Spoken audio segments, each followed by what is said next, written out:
Good morning, everyone. Welcome to our October 8th, 2024 Board of County Commissioners Board Briefing Meeting. It is 9 o'clock. We have board commissioners, Commissioner Kearns, Commissioner French, Commissioner Jordan, Commissioner CUNY in the room. I will be leaving about 9:30-ish, and so Commissioner Kearns will be taking over, and I'll be on Zoom at that point the rest of the day. So thank you all for being here. And we are going to go ahead and get started with Under Sheriff Mike Hiddleston. So I'm here basically to answer any questions you might have about a sole source declaration request for some equipment. The board previously approved a grant that we were awarded from the Department of Ecology. As part of that grant, one of the pieces or several pieces of the equipment are to basically upfit our current robot platform with the ability to basically go further and to sample hazardous materials remotely using a robot instead of sending someone down in gear to do it, which is obviously much safer. And so the particular equipment is from the same manufacturer of the robot. There's only one manufacturer for it and only one vendor. So that's what we're asking for, that sole source acceptance. Just the standard questions. It's been through purchasing and legal and all of that. Yes. Very good. It's what it is. Everybody checked off on it. So. Okay. All right, cool. Perfect. Thank you very much. Appreciate it. Nice to see you. Yeah, nice seeing you. Okay, that's going to then take us to Kyle or Matt. Good morning. Kyle's out of town for work at a conference, so wanted to go through our 6-year plan with everybody today. And this is covering not just roads, but also stormwater and our wastewater programs. This first slide you can see is 2025 through 2030. And you can see the number of projects there on the left by year, and then the dollar value of those improvements by year on the right. And 2025, you can see, is 16 million. This year was more than that. It had Bigelow in it, which is a large project in our program. You can see the out years get really big. And the reason they get big is we have to have all these big corridor federal and state ask projects inside of our 6-year plan to be eligible to apply for those and get those earmarks and projects. So they show in there, but obviously when and how those come about is really up to the state and federal legislature. So they're shown, they do skew the look of the program in terms of the dollar values. 15 to 20 is pretty typical for our program. That's where we expect to be, but they just do inflate those out years. And we do have 1 year too that has several bridge projects that'll probably get spread out as they get closer, depending on which one the right-of-way acquisitions go better on in the environmental permitting. So just for a little context, even though we're showing those larger dollar values in the out years, we don't anticipate that. We would anticipate that 15 to 20, maybe 25 in a larger year. Next slide, please. So just to go through the overall dollars for the road portion of the program, you can see the county dollars in this from our Fund 110 or 2.5 million. The federal portion's pretty close to 10 million next year, 3.5 state, and then a little bit of local in there.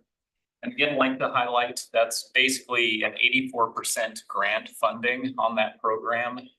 Only 16% of the dollars are county dollars. So we're very proud of that. Again, that team that chases our grants for us does an outstanding job year in and year out. They're busy now applying for more grants for next year. So go through a few of the major projects you can see on the right there. We did phase 1 of Hatch Road this year. We anticipate doing phase 2 of Hatch Road next year. Getting that one done, and we anticipate a 2025 completion. There's very little right-of-way need for that. It's predominantly inside the existing right-of-way, which is usually the thing that causes us the most delay. The other project, Cascade Reconstruction, if you're familiar with Cascade, where it runs from Wall over to city limits near Division. Wow, food, all right. That's a big project for us. Happy to get that done. Cascade needed redone for a while now. Next one's Market Street Preservation from Brea. We call it milepost 2.45. basically 1.1 miles north of the Freya intersection market. That's an estimated $2 million, and again, we'll get that done next year is the anticipation. We have another roundabout. We seem to be trending towards having about a roundabout a year. This one is at Wellesley and Appleway out at State Line. That one's a much needed improvement. The delays at that intersection get pretty bad and people start taking risky gaps in the traffic. So we're happy to get that one done. It has a pretty significant accident history and this will help with that quite a bit. It is unusual. It is a little bit of the right of way is actually in Idaho. So it's one of those unusual ones that we will have an agreement at some point coming forward, just kind of nailing down the details. We're building it. It's funded through our program. It's safety funding. So 100% funding on that one. It's a good project. We're excited to get that done. We've tried different stops. Yeah, We've tried different things and it's just. yeah, we've made little improvements over the years, but it's so much busier. All the development in Post Falls, you can picture the traffic coming back into Spokane. Appleway's getting so busy that there just aren't the gaps there used to be before all the development in Post Falls. Yeah. So that'll be a good improvement. We're excited about that one. The next one's a channelization project there at Hastings and Ball in the pedestrian corridor. About $600,000, and we'll finish that one next year. That's more safety money. And the last one is Deer Park Lawn Preservation. That's a grind and inlay, and it'll be $1 million. And again, we anticipate completing that next year. That'll happen in a number of phases. This is the very eastern portion where it connects to Highway 2. Next slide, please. So on the stormwater front, you can see there our dollars are trending up. Some of that has to do with getting back in compliance with GMA. Should be eligible for stormwater grants again in 2027. So you can see the numbers bump back up there from about $500,000 to $1 million, and then we're at 1.3 to 2 for the out years. And go ahead. Just a clarification on that. The grants there is because the comp plan has to be done, the update before we can be eligible. Correct. Yeah, our GMA compliance hinges on getting the comp plan formally approved to the state. And once that happens, prior to having the issues with GMA, we were very successful in the stormwater grant world. We would typically get 2, 3, 4 grants a year. They're large capital grants. And anyway, get a lot of work done with those. We usually try to make them complement an underlying road project and try and get the timing put together to better leverage those dollars. And that's what we'll plan on doing in the future too. So when we adopt the comp plan, then the state has to review it and make sure they agree it looks good before we're eligible. Yeah, I mean, that's a planning function. I'm kind of on the periphery. We have the roads piece of our currency, but other than that, yeah, it's a planning driven thing. My understanding of the schedule is we anticipate 25, 26 getting done and getting that approved and being all ready to go. And inside of that, just for a little more context, we picture 4 property acquisitions, 14 construction projects, 6 ecology grant projects, and 2 regional facility rehabilitations. And that's built in this entire 5 years that you're seeing, or 6 years that you're seeing here. Next slide, please. This is the 2025 through 2030 wastewater capital improvement program. See here, we have about $32 million of proposed improvements. The big one you can see in year 2027, the $12 million year, that's the contemplating a redundant force main. I believe it's the Marion A force main. So if that goes through, that's going to be a very large project. We don't know the timing right now. It's plugged into 2027 and also the Donwood Sewer Project, one of our very last sewering projects. And that has to be coordinated with the Valley. So the timing hinges a little bit on what's going on with the Valley on Donwood. And also the force main, we wanted to also work with the road project, a county road project for rehabilitating the road with. Where's Donwood? Far Valley, it's South Valley, right, towards South Parker. Euclid and Barker. Yeah, Euclid and Barker. No, North Parker, sorry. Okay, next slide, please. So here's a few of the major projects for wastewater. You can see the first one we were talking about there is Donwood and Grace, 6.1 million, currently plugged into 2027 for completion. The Lane Park Sewer Project, that's 6.2 million. Hatch Road Sewering, 200,000, and that's just appears to be a gap in Hatch Road in conjunction with our sewer project. Looks like it's currently in design. The Marion Hay Parallel Force Main, that's the other large project we were talking about, estimated 800,000 in 2025. It looks like they're coordinating that with our Country Homes project. And we have smarter people than me here. If there are any questions, our team from wastewater here today with Lewis and Ben, Sandra. And the county share of capital improvements at the city of Spokane's wastewater treatment plant. You can see the estimated cost is $385 for next year. And it looks like we had 22, almost 23% of that. And last, there's some energy improvements at our wastewater treatment plant. And those are estimated at $80,000 for next year. That's all I have. Are there any questions?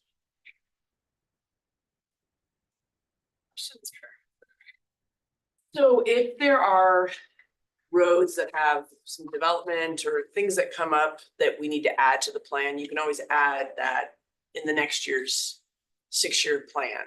Yeah. What I'm thinking about is Glen Rose up near where they're planning to build the new YMCA. And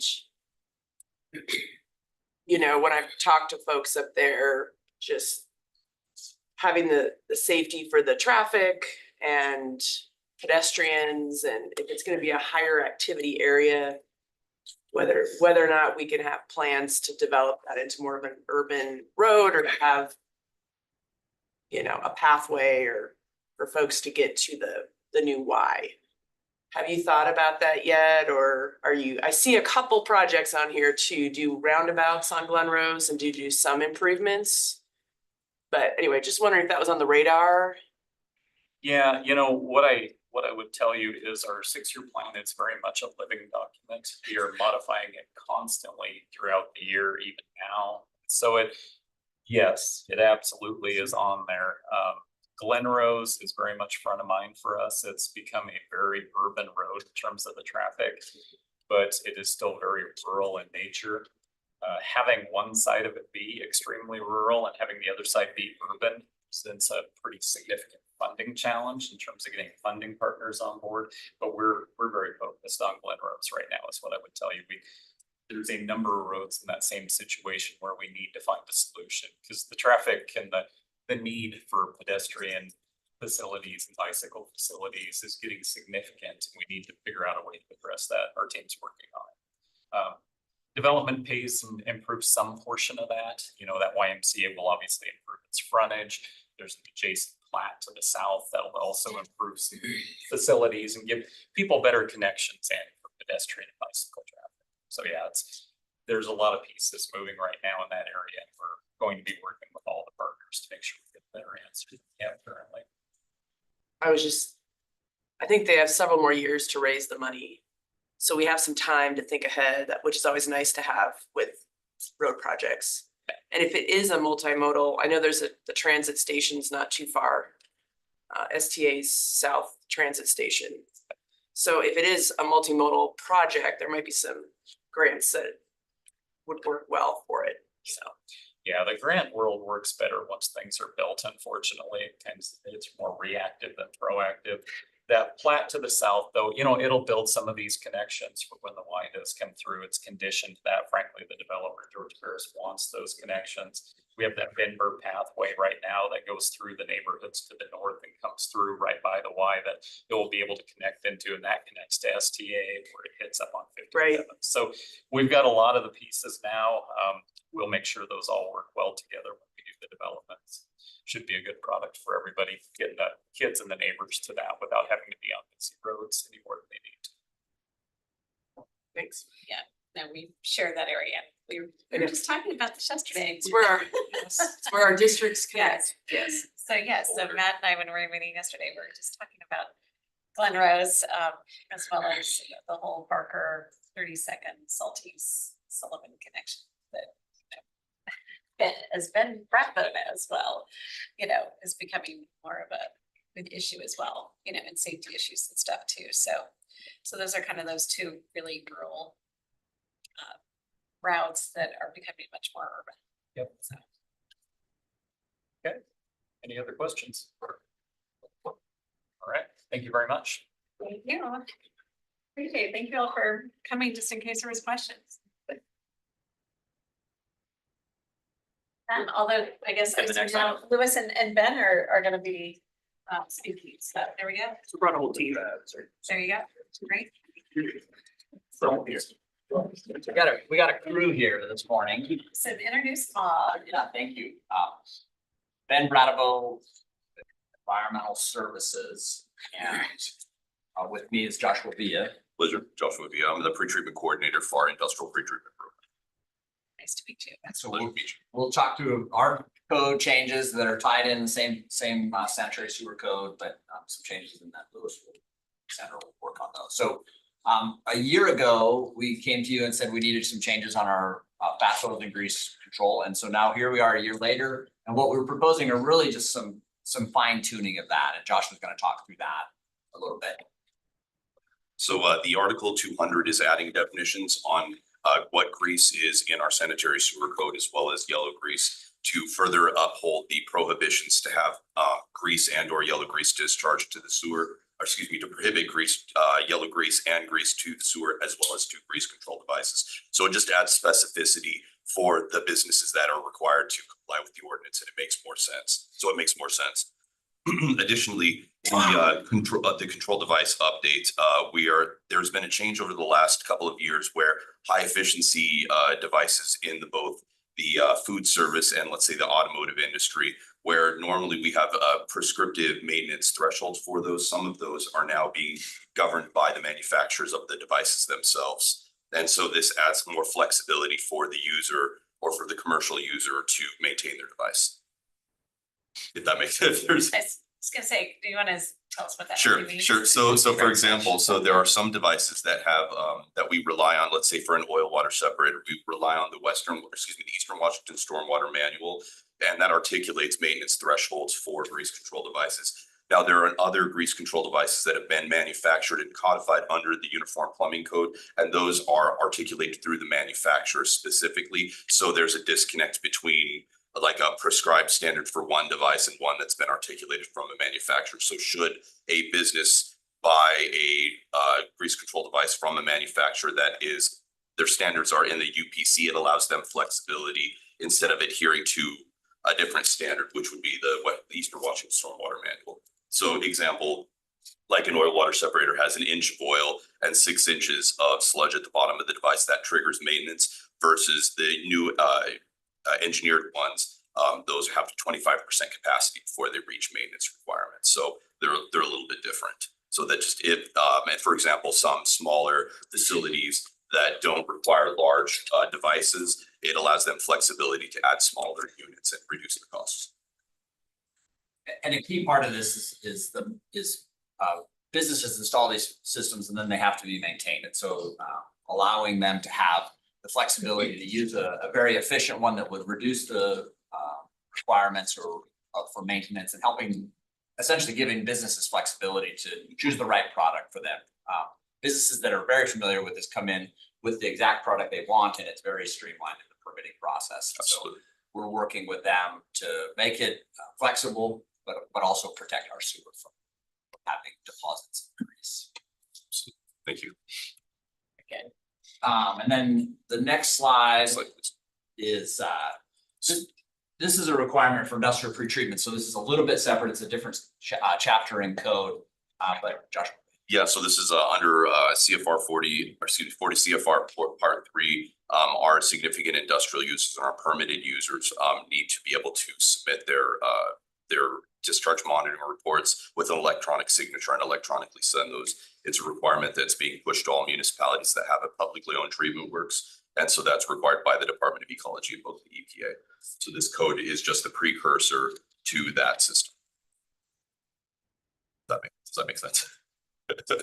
Yeah, so really kind of catching up with the world. We're required to allow digital signatures, and so we need our code to allow us to accept digital signatures. And for scope, this is something that the city of San Jose adopted in, our city of Spokane, my apologies, city of Spokane adopted in 2021. So we're just catching up. It's late years ahead of Superior Court. Yes. Nicely done.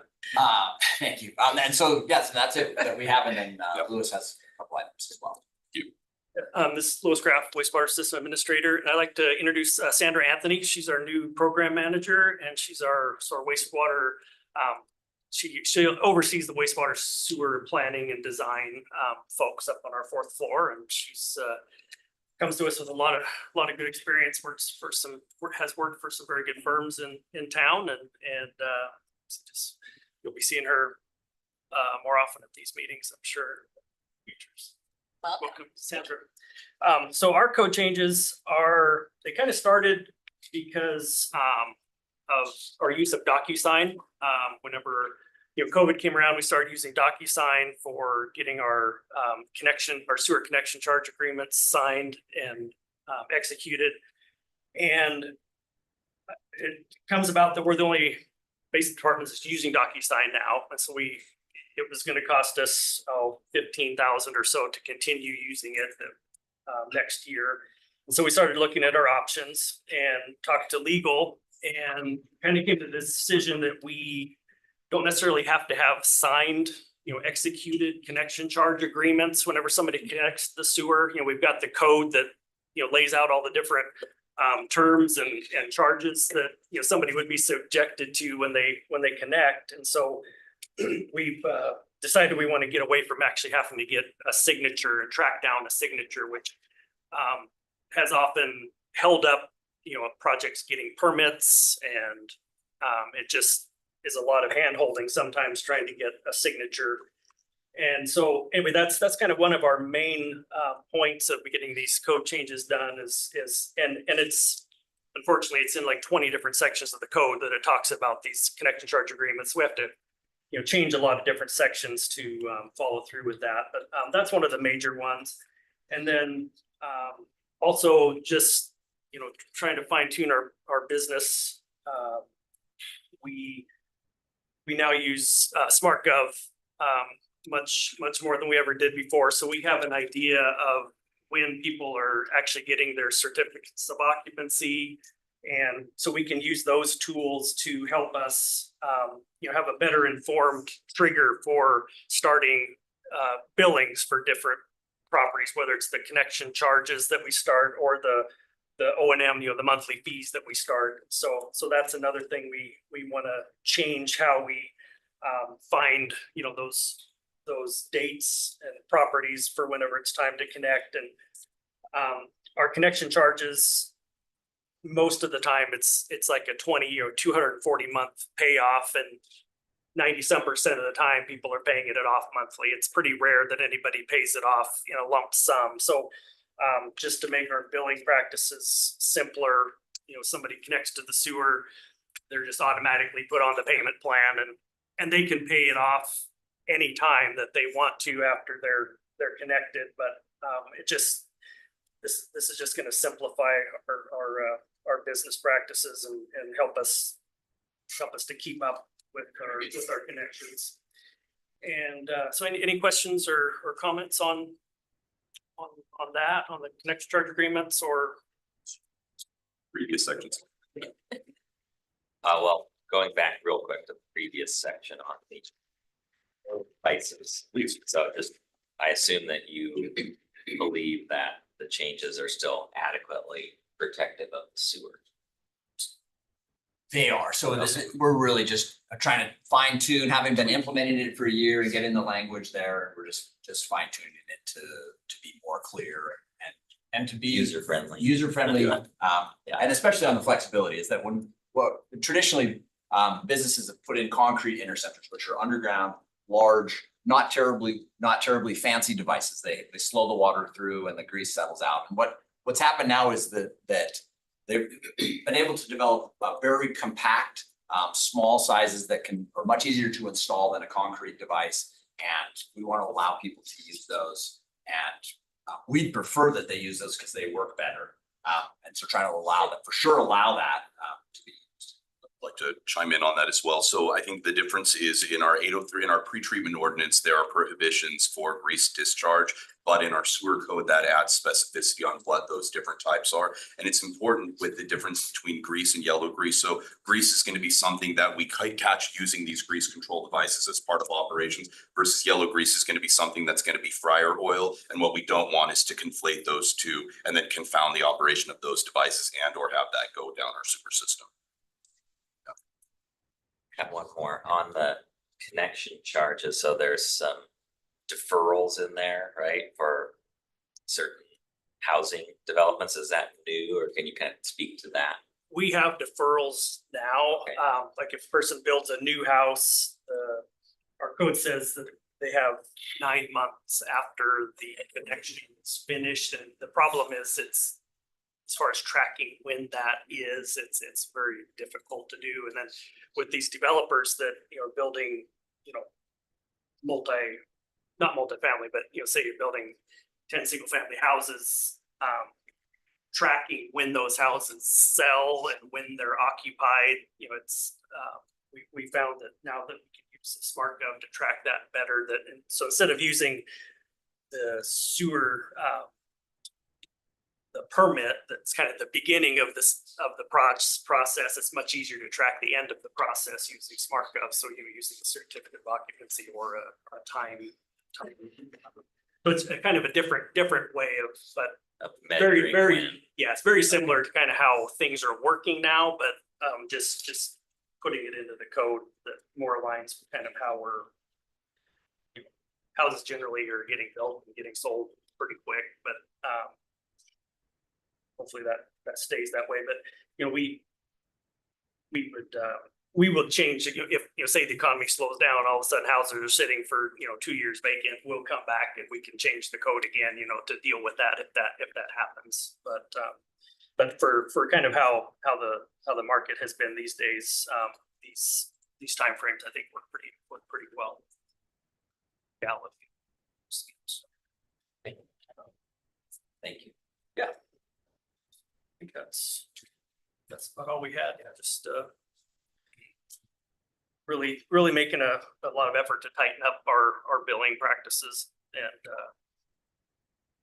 make sure everybody's getting billed appropriately.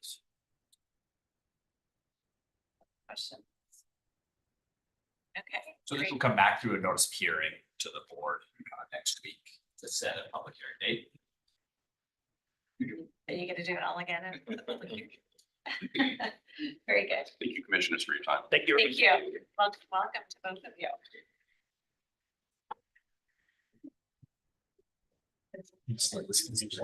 I know. We are just gonna be ahead. So Lindsay, you're next.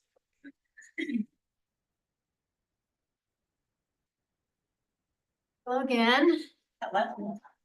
Deb is on vacation, so I'm here in her stead to talk about household hazardous waste. Last week we met with you guys, just to let you know of our process, the tight timeline.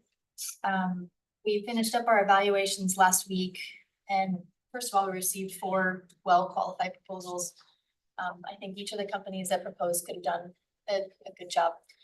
We evaluated them on not just price, but operations plan, accident prevention plan, spill response plan, other similar services done elsewhere. And so our top ranked proposal came from Graymar Environmental. However, we received a protest of the award late last night. And so we have evaluated it. Purchasing and legal and solid waste met this morning. We do not think that this protest changes our evaluations and our rankings, but out of an abundance of caution, we would best like to address that protest first. So we'll be striking the resolution from today's 2 p.m. consent agenda, and hopefully address the protest in the next couple days and then be back on your consent agenda for next week. Just make sure that was like the last item, I think. Yeah, item. The item. Or. Yep.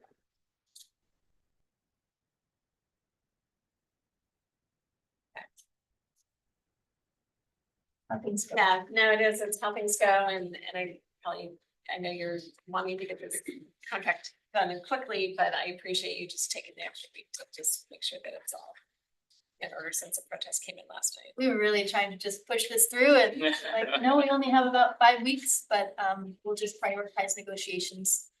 And just make that a top priority. Yeah, Thanks for the update, definitely. yeah. Wasn't the update you're planning? Oh, you know, I had everything ready to go Oh, at darn it. 4 o'clock last night. Best laid That's plans. And you're like, a Deb, you're on vacation. So Exactly. I love it. Well, thank you. Yeah. So Doug's up for like a few items. We're ahead of schedule.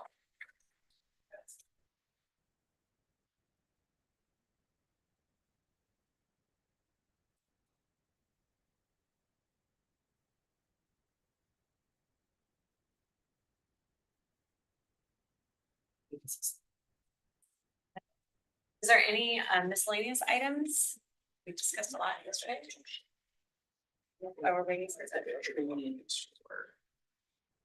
Yeah, we did.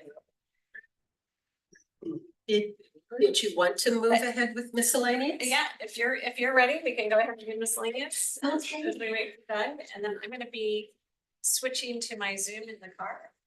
The picture. Turns take over. Okay, Kat Nichols contacted the communications office about Operation Greenlight and a proclamation. Now, I've drafted the proclamation, but it needs a commissioner to sponsor it. I think you'll have lots of commissioners to sponsor it. Okay. I don't think that's the issue. I think Operation Greenlight is something we always do here. I think we're proud to do it. Since, yeah, And- we started about 3 years ago. Let me jointly sponsor it. We can all join these sponsors. Yes. Now, here's the thing, Operation Greenlight is November 4th through the 11th this year. But the proclamation would have to be presented on October 22nd. If the board approves the ribbon cutting for Bigelow Gulch on the 29th. No, we're still having a 2 o'clock on the 29th. On the 29th. Okay, so then it could be presented on the 29th. Yeah. All right. Good. Yeah. We're just all gonna be stirring into a crowd. We have plenty of time. Okay. 11 o'clock. Little We mice. can get it done in 3 hours and back. Now, I I do, like to chit chat. I had, For 3 hours. last week, you decided to postpone a decision about when and where to hold the Bigelow Gulch ribbon cutting. And there is more information. I've been reassured that the striping, the signing, most of the guardrails will be installed by the 29th. And that the Wiley location, that intersection at Bigelow and Wiley, would be a good spot. But I am presenting this to the board to ascertain your wishes.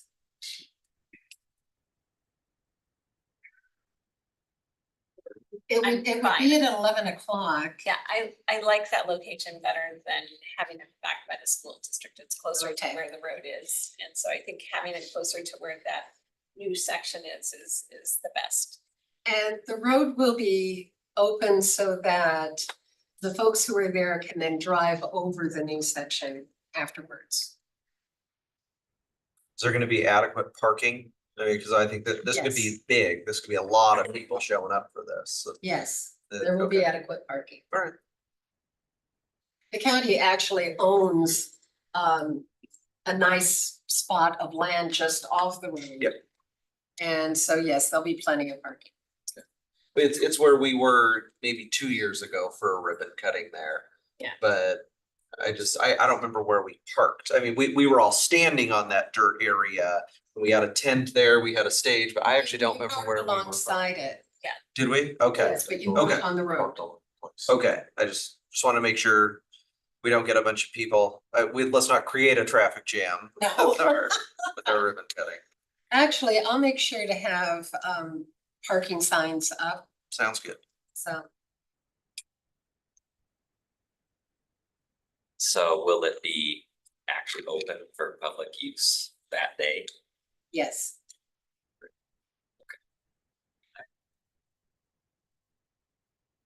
So they're opening the road just ahead of, yes. do you know what date they're really opening the road? I mean, not that it Well- matters, but just curious for us. Possibly the day before. But it depends on how many guardrails are installed by that time.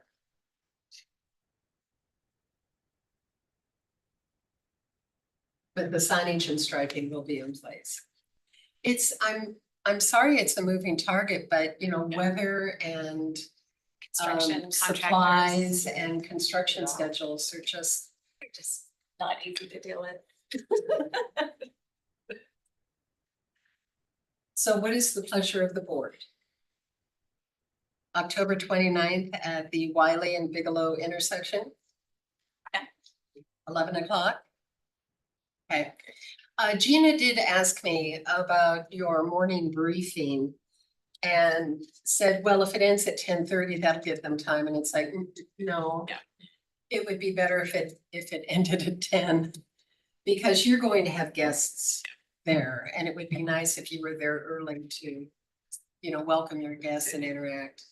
People want to start our 9 o'clock briefing at 8:30 just to give 2 hours. Or a little bit more time, or do we think it's Oh, yeah, we could do that. We could also, at the week Monday? before, we'll have an idea of the amount of items on there, and we can make a call on probably Thursday or something before Gina publishes the agenda. And if we only have an hour of stuff, we'll go at 9. If we have a little bit longer, we could go earlier. Or we could, Chris, and this would be a question for you. We could add to, because I think we're doing every Monday now, right now through budget, that we could add to the Monday.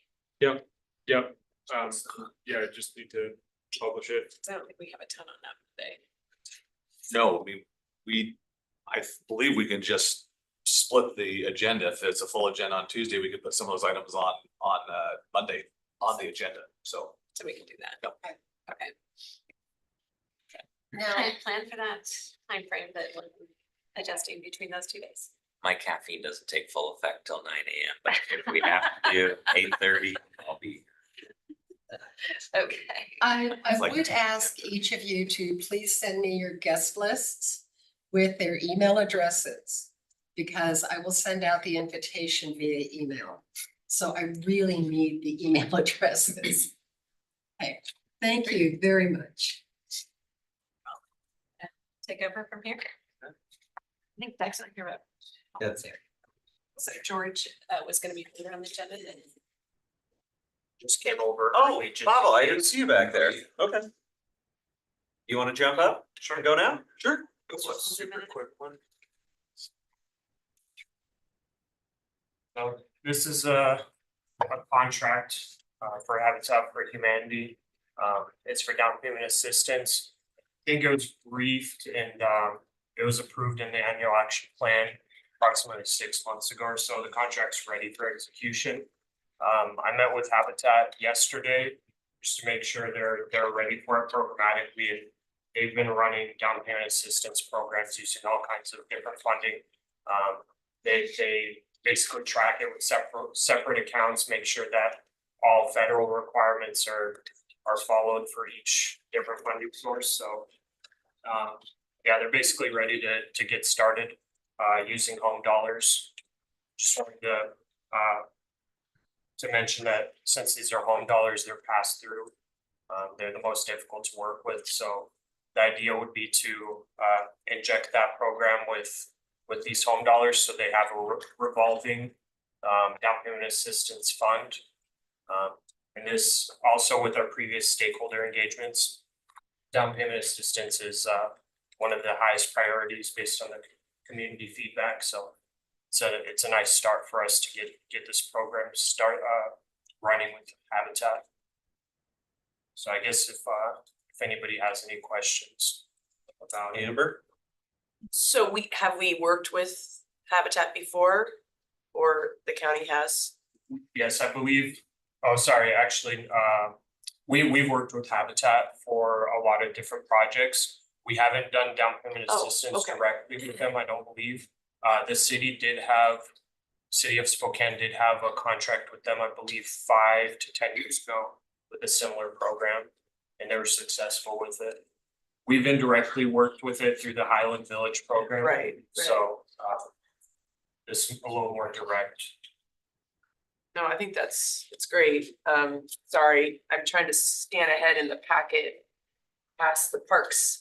Yeah, I was items. kind of sprinting over here because. No, that worked out. I'm just looking to see what the funding source was. Sorry, if I missed that.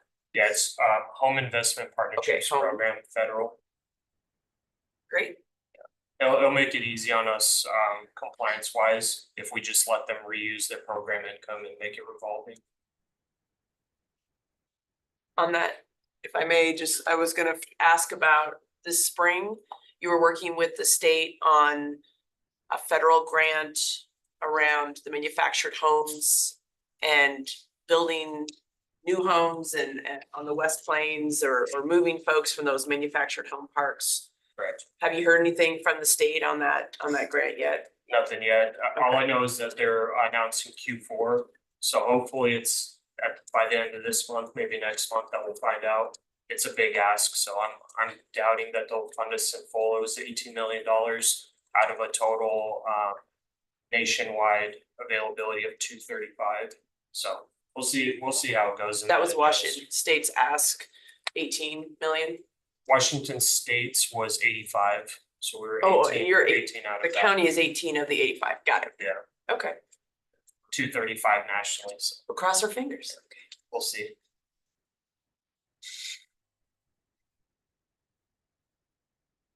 All right, thank you very much. Oh, Scott, yep.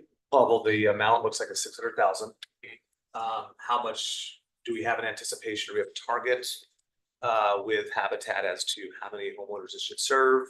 Is there a max cap as to how much assistance can be provided for down payment? Yes. In our contract with them. Yes, so it's going to be targeting 55 to 85% AMI, so the cap will be around 60,000 per applicant. $60,000. Correct. Yeah, I saw that where it says at least 10, and I was like, yeah, if you had 10, yeah, that's 60, if you, that is Yeah. big. Well, when you're working with people at 55% AMI, their target is to make sure that that the mortgage alone is a maximum of 30% of their gross annual income. So it's, if you're going over that, home ownership is fairly expensive. Those that, don't own a home, they don't really realize how much expenses there are. Renters will complain about rents, but they don't realize how much upkeep there really is. So they want to make sure that these people are not losing their homes 5 years from now, making bad financial decisions. So that's really, Habitat's been successful with it. They've had good long-term home ownership results. So they want to stay on the safe side.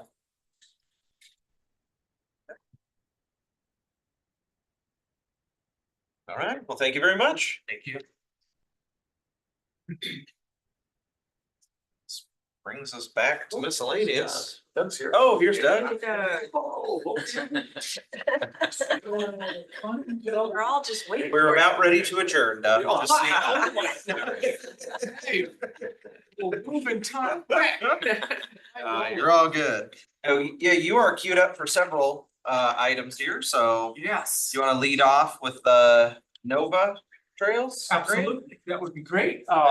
I'd like to introduce Jonathan Smith, our new park planning and land acquisition administrator. And of course, you recognize Kurt Chambers, our operations division manager. So Jonathan is going to kick it off with these presentations on the Nova grants. Great, yeah, happy to be here. We are here to seek approval from the board for 2 grant opportunities. Both opportunities are administered by the Washington State Recreation and Conservation Offices and are both part of the NOVA grants program, which is the non-highway and off-road vehicle activities program. One grant opportunity is named the Education and enforcement grant, we'll call it the E&E grant, and the other is the Nova Trails grant. So in these following slides, we are going to describe our need and describe also how these grant opportunities will satisfy this need. Next slide, please. So first, the Education and Enforcement Grant. Sorry, next slide. So Spokane County Parks anticipates 2.3 million site visits in the 25 through 27 time period. The E&E presence is desirable throughout the county's 15,000 acre park system. However, only between 10 and 11,000 acres of parks area is eligible for the E&E activities. This grant will help identify and address the increased occurrences of trail user conflict, vandalism, and unauthorized camping that we see more and more in our system. Spokane County employs one full-time ranger who works only uses only half of his time in the E&E capacity. So additional E&E staffing is needed to increase these efforts and work to provide a safe and informed experience for all trail users. So we are here to request from the board support for our submission of this NOVA Education Enforcement Grant to the Washington RCO in the amount of $159,175. These funds will be used to fund or purchase 2 seasonal E&E staff, 2 Class 1 e-bikes, 1 vehicle lease, education materials, volunteer vests, and miscellaneous equipment. Next slide, please. So one great thing about this program or this grant is that it enjoys a broad matching funds. Spokane County Parks Rangers will contribute $119,590. Spokane County Park Ranger fuel and phone expenses is $11,950.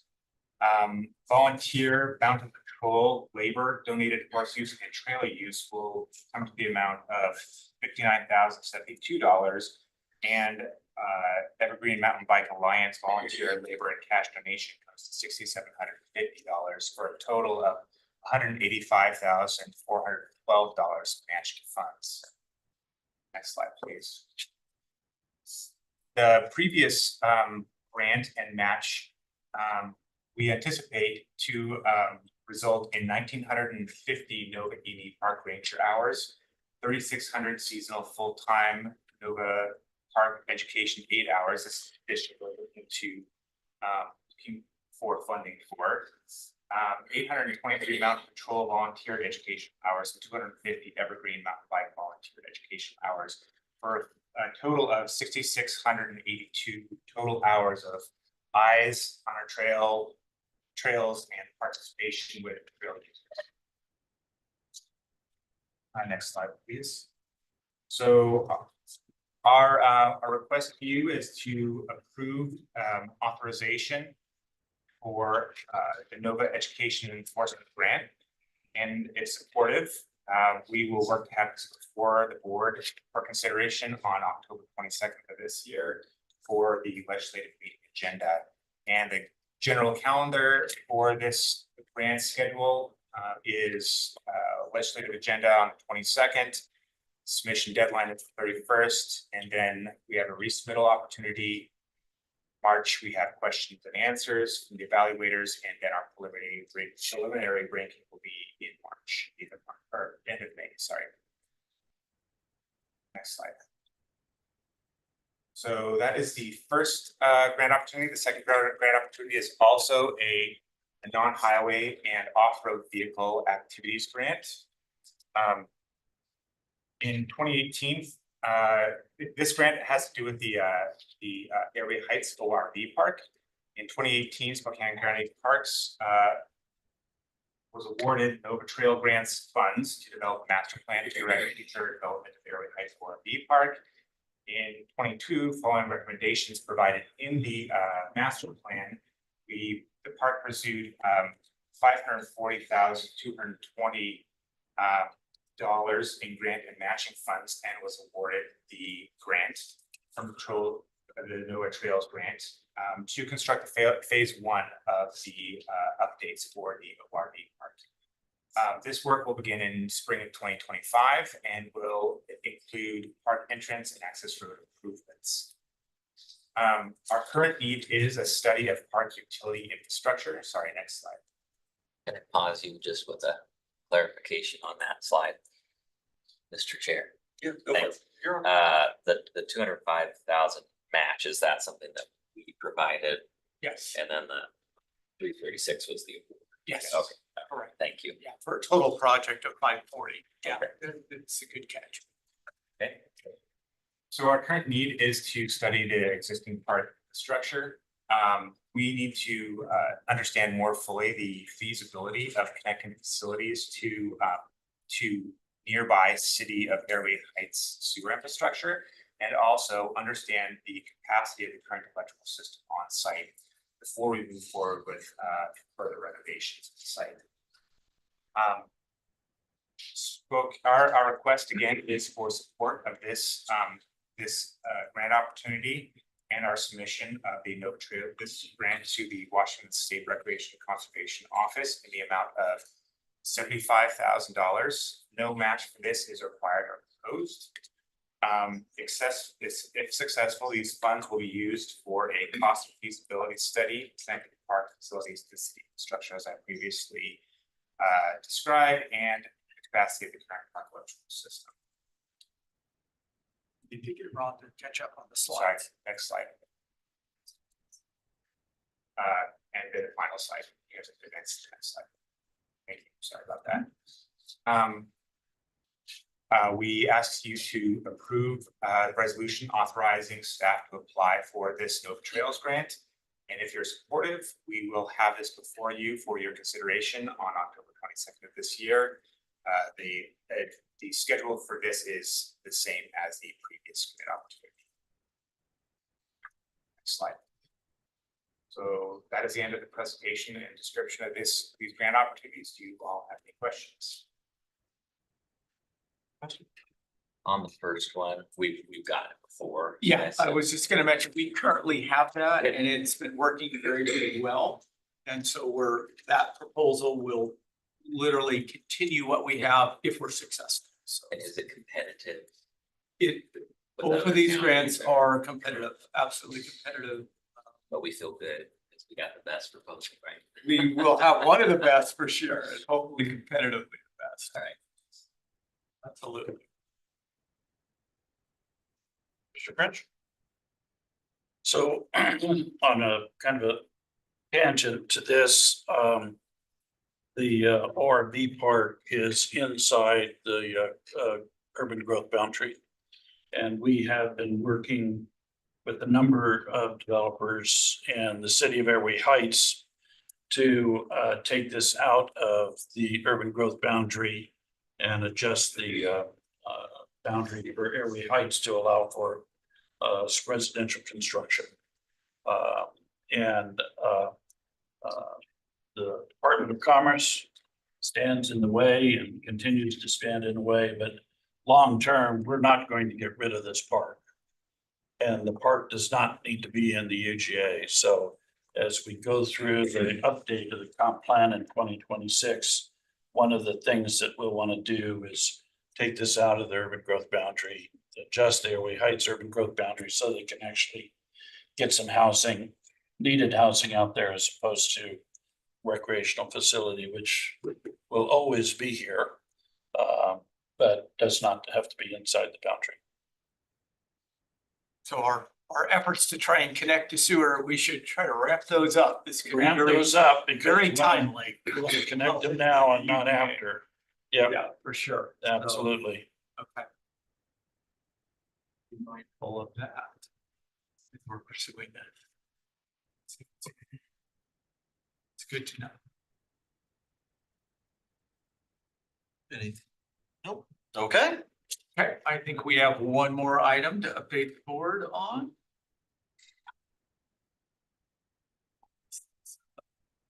Really neat project, Kurt and his team, you may recall Dan Moss presented on one of these projects. Kurt's gonna provide an overview, kind of an update on the first one and several other projects and their efforts to secure funding and support that will be of huge benefit to several of our properties, as you'll see. So with that, Kurt. Okay, thanks. Thanks for having us here today. As Doug stated, update on a couple projects and inform on others, and then we'll do a recap on some happenings from last fall. So we have 6 collaborative forest management projects in the works right now for fall of 2024 and 2025. See on the list right here, we have a Glen Rose Trailhead Model Forest. That was the project that Dan Moss briefed on in July. We have a Slavin Tree Planting, which was being incorporated as part of a Reforest Spokane Day, larger project. We'll discuss briefly the Spokane County Wildfire Mitigation Coalition and Parks's involvement in that. Bear Lake Regional Park Forest Management, which is out in Chattaroy. We also have and about ready to start at Dishman Hills Natural Area Forest Management, right here in kind of the central city Spokane Valley area. And then the final update will be on the Great Fire damaged properties from the 2023 Great Fire. Next slide, please. The Glen Rose Trailhead Model Forest, just a real brief recap on this. This was briefed on in July. The project was a DNR grant, community forest grant. We have been funded. We will be addressing 25 acres of forest with a high urban neighboring properties.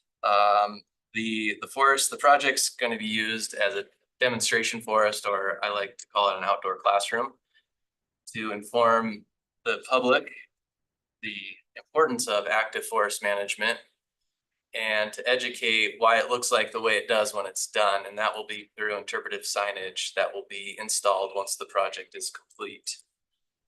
There'll be temporary closures of the area while we're performing the work. We anticipate, once started, to be 40 days on the ground, roughly, weather depending. And it's still slated for fall of 2024. The contracts are being finalized as we speak on that. I don't have an exact start date, but very soon. The interpretive signs are going to be elaborately developed with several of our partners, mainly the Conservation District, Dishman Hills Conservancy. We have a group of Gonzaga students who have committed, then Department of DNR. And we'll put this messaging together and install several kiosks throughout the project trail side, educating people of what's happening and why. This project, the grant was actually 101,000. Parks is contributing 2,000 for a total of 103,000 on this. Next slide, please. Here is a map of the area we'll be working. The areas encircled in red is the 25 acres of fire fuel reduction, so the removal of ladder fuels, understory cleanup, and then some thinning. The 2 blue squares on the edges will be a fuel break along that urban line there. Next page, please. The next project we're working on is the Slavin Conservation Area tree planting. This is kind of fun. So if you know the Slavin property, it's really pretty out there. It's kind of South County, and it is a wildlife habitat and migratory bird path. So this project will be a collaboration between Spokane County Parks, the USDA Natural Resources Conservation Services, US Fish and Wildlife Services, Inland Northwest Land Conservancy, and the Lands Council, along with Spokane County Parks. The plan is to have up to 2,000 native trees and shrubs, along with protective fencing material donated by the NRCS and Fish and Wildlife. And the volunteers to help plant, they're being supported by INLC, Inland Northwest Land Conservancy, and TLC, Lands Council. So the goal here is to reduce invasive canary reedgrass and to filter some runoff from neighboring farm fields to protect that native and natural areas, to provide understory for migratory birds. This event is happening Saturday the 12th, so this Saturday from 9 to noon. We anticipate a really broad turnout. The INLC and TLC have tied this into a larger Reforest Spokane Day. So it's pretty exciting. The estimated savings for this project is $21,000 to the county. But no cost project for us. Yes, sir. It's been a while since I've been out there, but is the trail open all the way around the water? You know, at that. So It's been a while. We got almost all the way around it. Had to go back, which was fine. Yeah. I needed the exercise, but Yeah. I was just curious. There are trails around, but they're not sanctioned all the way around the water. All right. We were close at one point. We were trying to negotiate an easement on that last little bit to loop it, and we've just not been able to, and then changed hands from one family member to another, and the second family members were not as open to the idea. So at this point, we do have a little stretch where it basically dead ends, just like you're saying, and good to know. But we're keeping our eyes on it. It's a really beautiful property.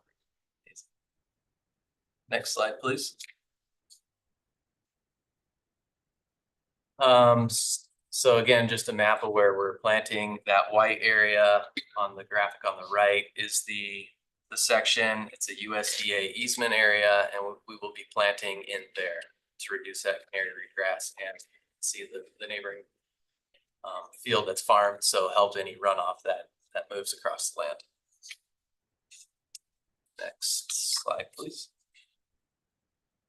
I'm sure everyone here has heard about Spokane Wildfire Mitigation Coalition. Coalition was developed in early 2024 to help identify, prioritize, provide funding and resources, and manage wildfire mitigation, community protection activities across all of Spokane County. Current members are local governments, state agencies, federal agencies, county emergency management, fire districts, and departments, and there's several other non-governmental organizations. Spokane County Parks Natural Resource Specialist Dan Moss has been involved with this coalition since day one, and he is a contributing active member representing Spokane County Parks. Next slide. So we're gonna move on to a couple projects that have been identified and prioritized through that coalition I just mentioned. The coalition is looking to, reduce fire fuels, and it's nice that Parks has lands that they have identified to be hazard and a great place to start these projects.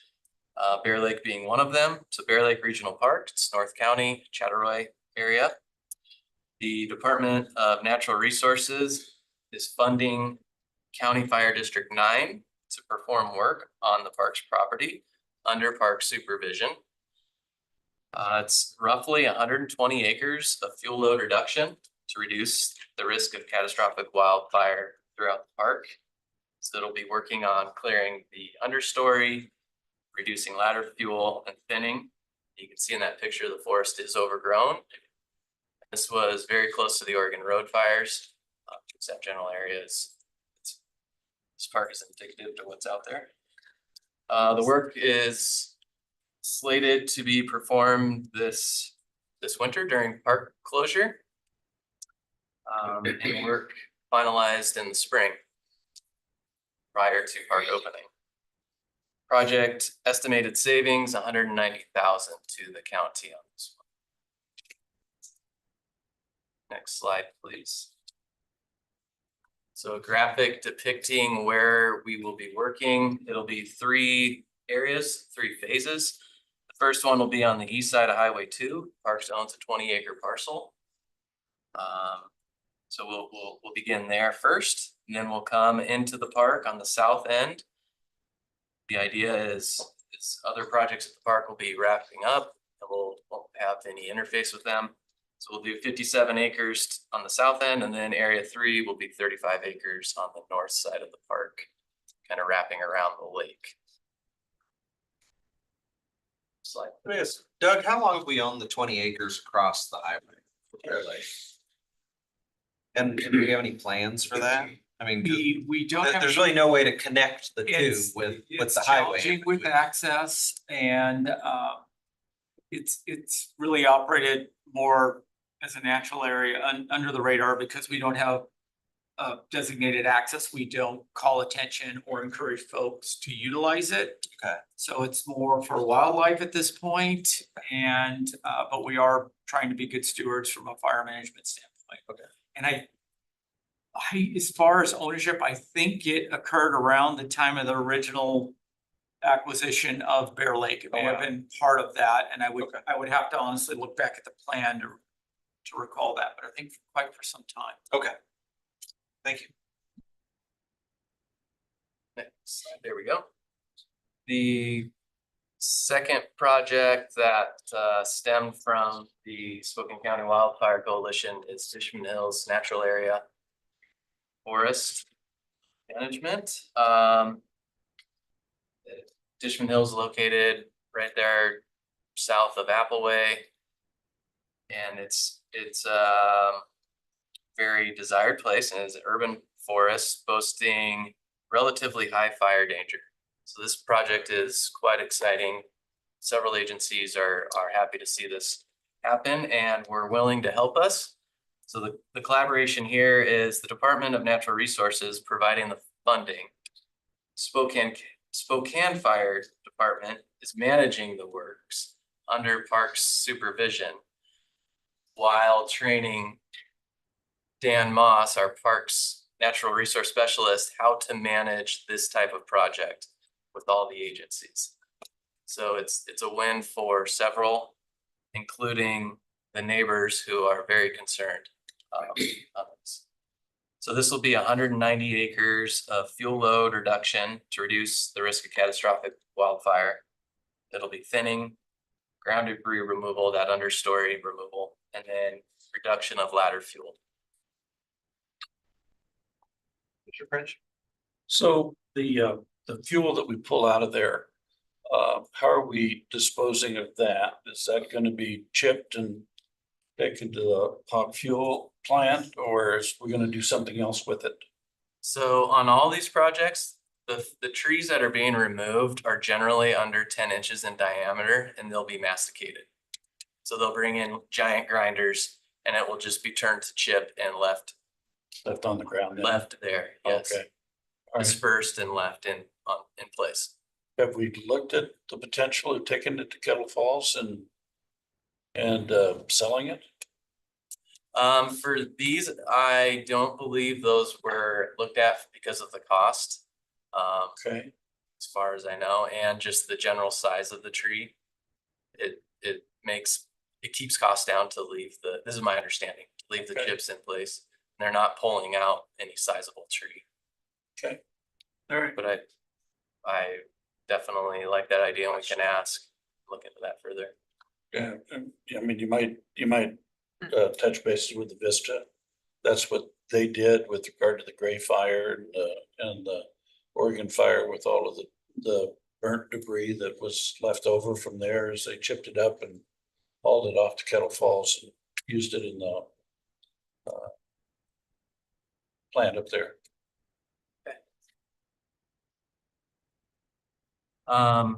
This work it was identified to start fall of 2024. We're probably 10 to 14 days out to start this, and we not to exceed May 1st. DNR already has a subcontractor under contract, ready to go. There will be partial park closures as they move through the trails. And we have a bunch of patients coming out here shortly. Estimated savings to Spokane County is $380,000 on this project. Question on this. So we don't need to accept any money from the state because they're paying for it and they subcontract the work. That's nice. Yes, it's very nice. It's like grants without creating any work for Heather. Thank you, State of Washington. Thank you under these other agencies that are in fact handling that side of it. So we're really focused. We make sure insurance is in place and we are able to facilitate it administratively through a special event permitting process. And it works really well.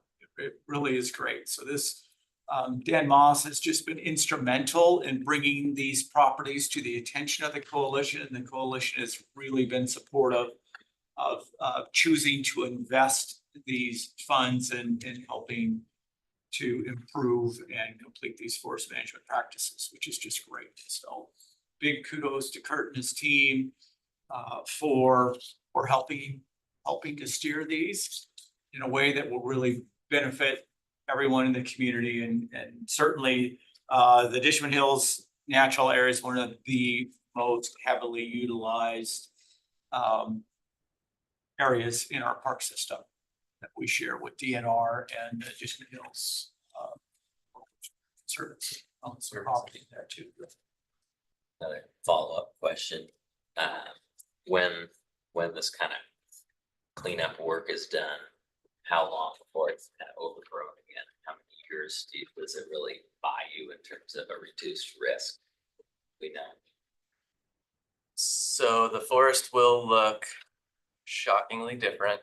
They'll be clearing trees to a 10 to 15 foot distance apart at a 6-inch and larger tree.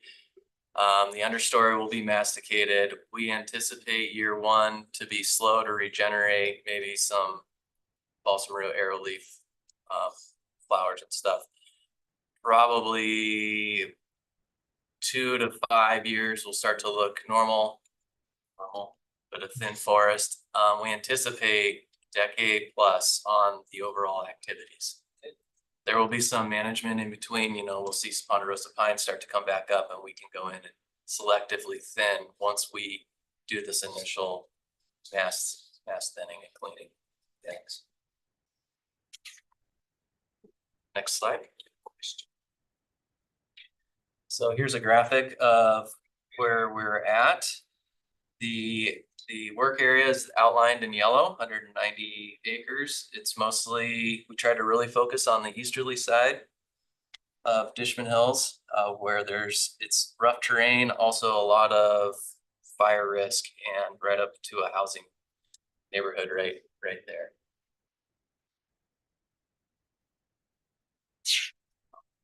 Next slide.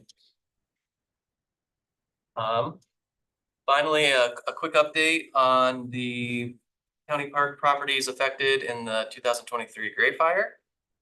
Willow Lake, reminder, roughly 50 acres that were extensively burned. Willow Lake's just on the north side of I-90 if you're heading west.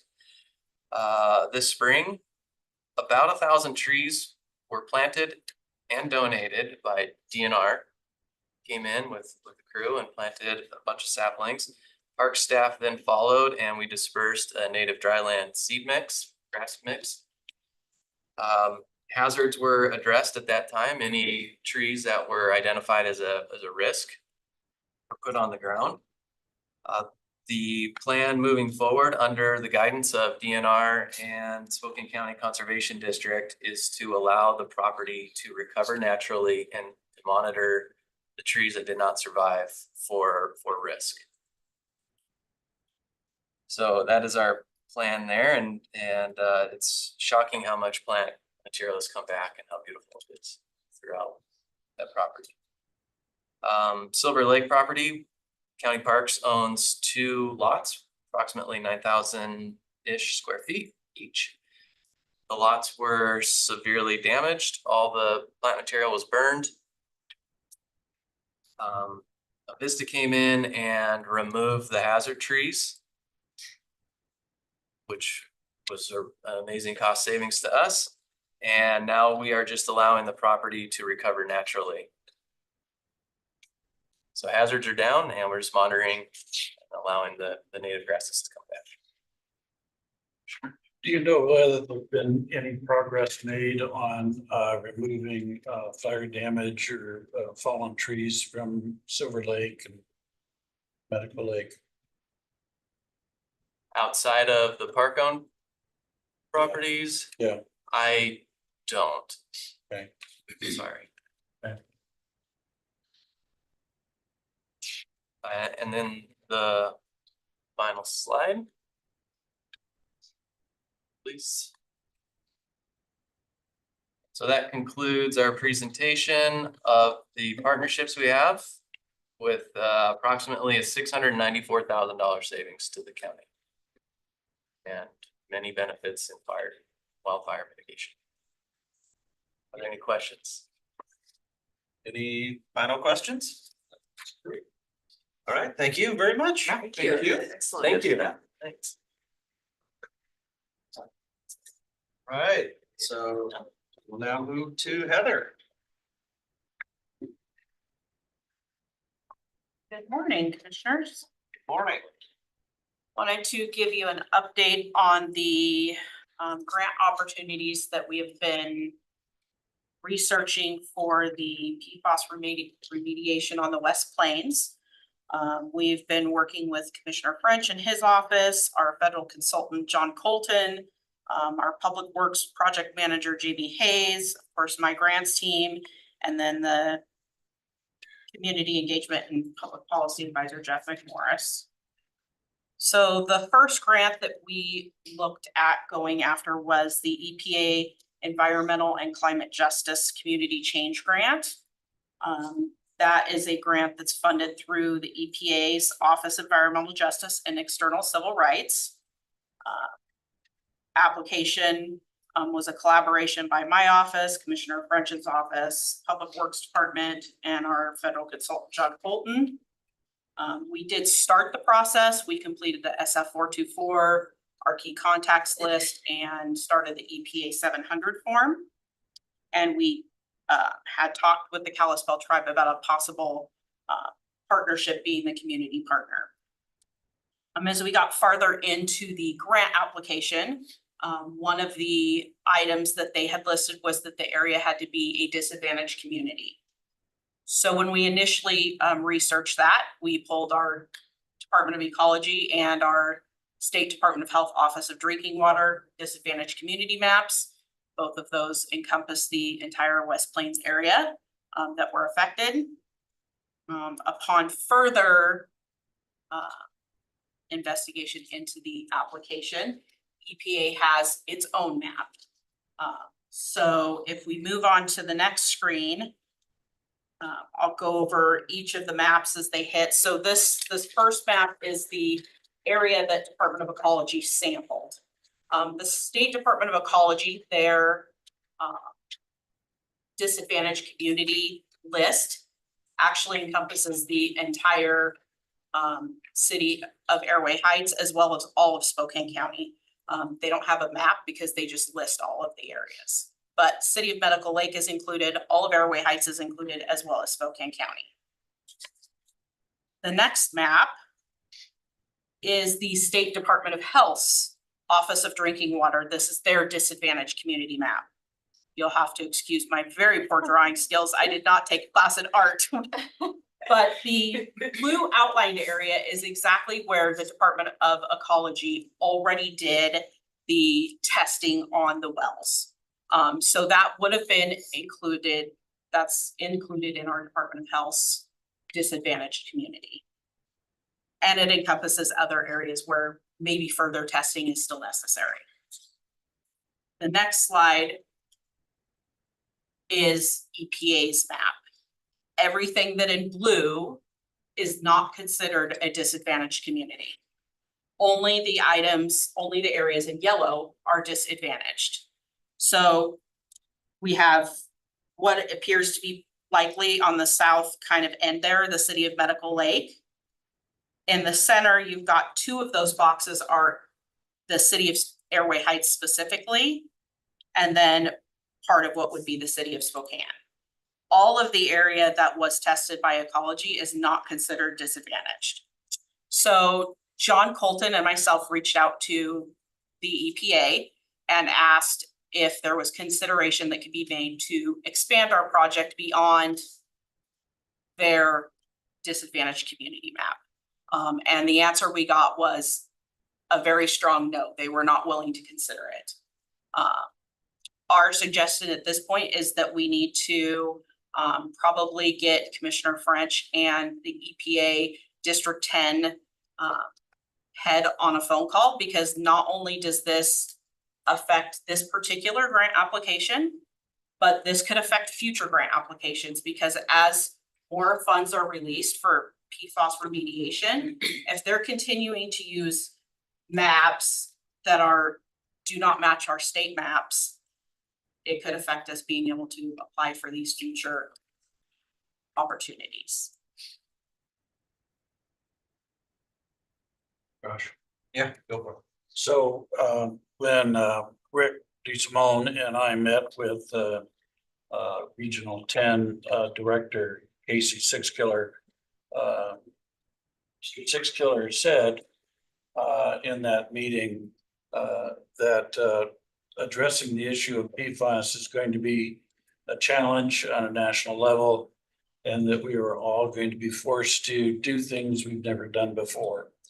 And so I want to remind him of that conversation and say, you know, this area clearly has been impacted.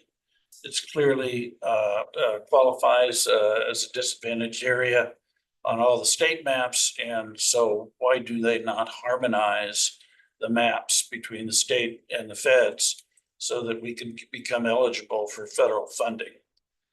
It's particularly challenging in that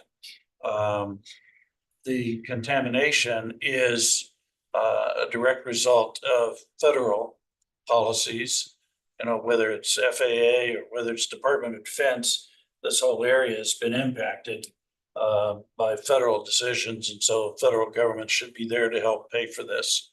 So I'm more than happy to have the conversation with Mr. Sixkiller and remind him of our past conversations and see if we can get some movement. If we can't, then both Senators Murray and Cantwell and Kathy McMorris Rogers said if we run into any challenges we reach out to them, and that they would also weigh in on our behalf. So I'm more than happy to follow up on their suggestion and make sure that we can have them weigh in on this as well. This is their constituents, and hopefully they can provide some encouragement to EPA to use state maps. So while this is a hiccup, it's we don't see that it's a fatal flaw yet. We need to have something in writing from EPA that says no, no, and no.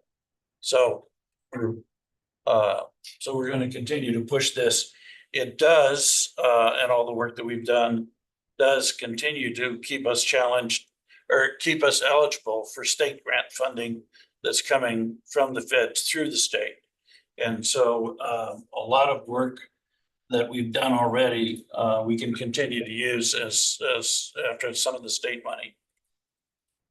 As you know, last week I was in Southern California for a national conference, but when I got back, I spent all day Thursday, Friday talking to Department of Health, talking to manufacturers, talking to installers, talking to just about anybody that puts their fingers on PFAS and PFAS filtration systems.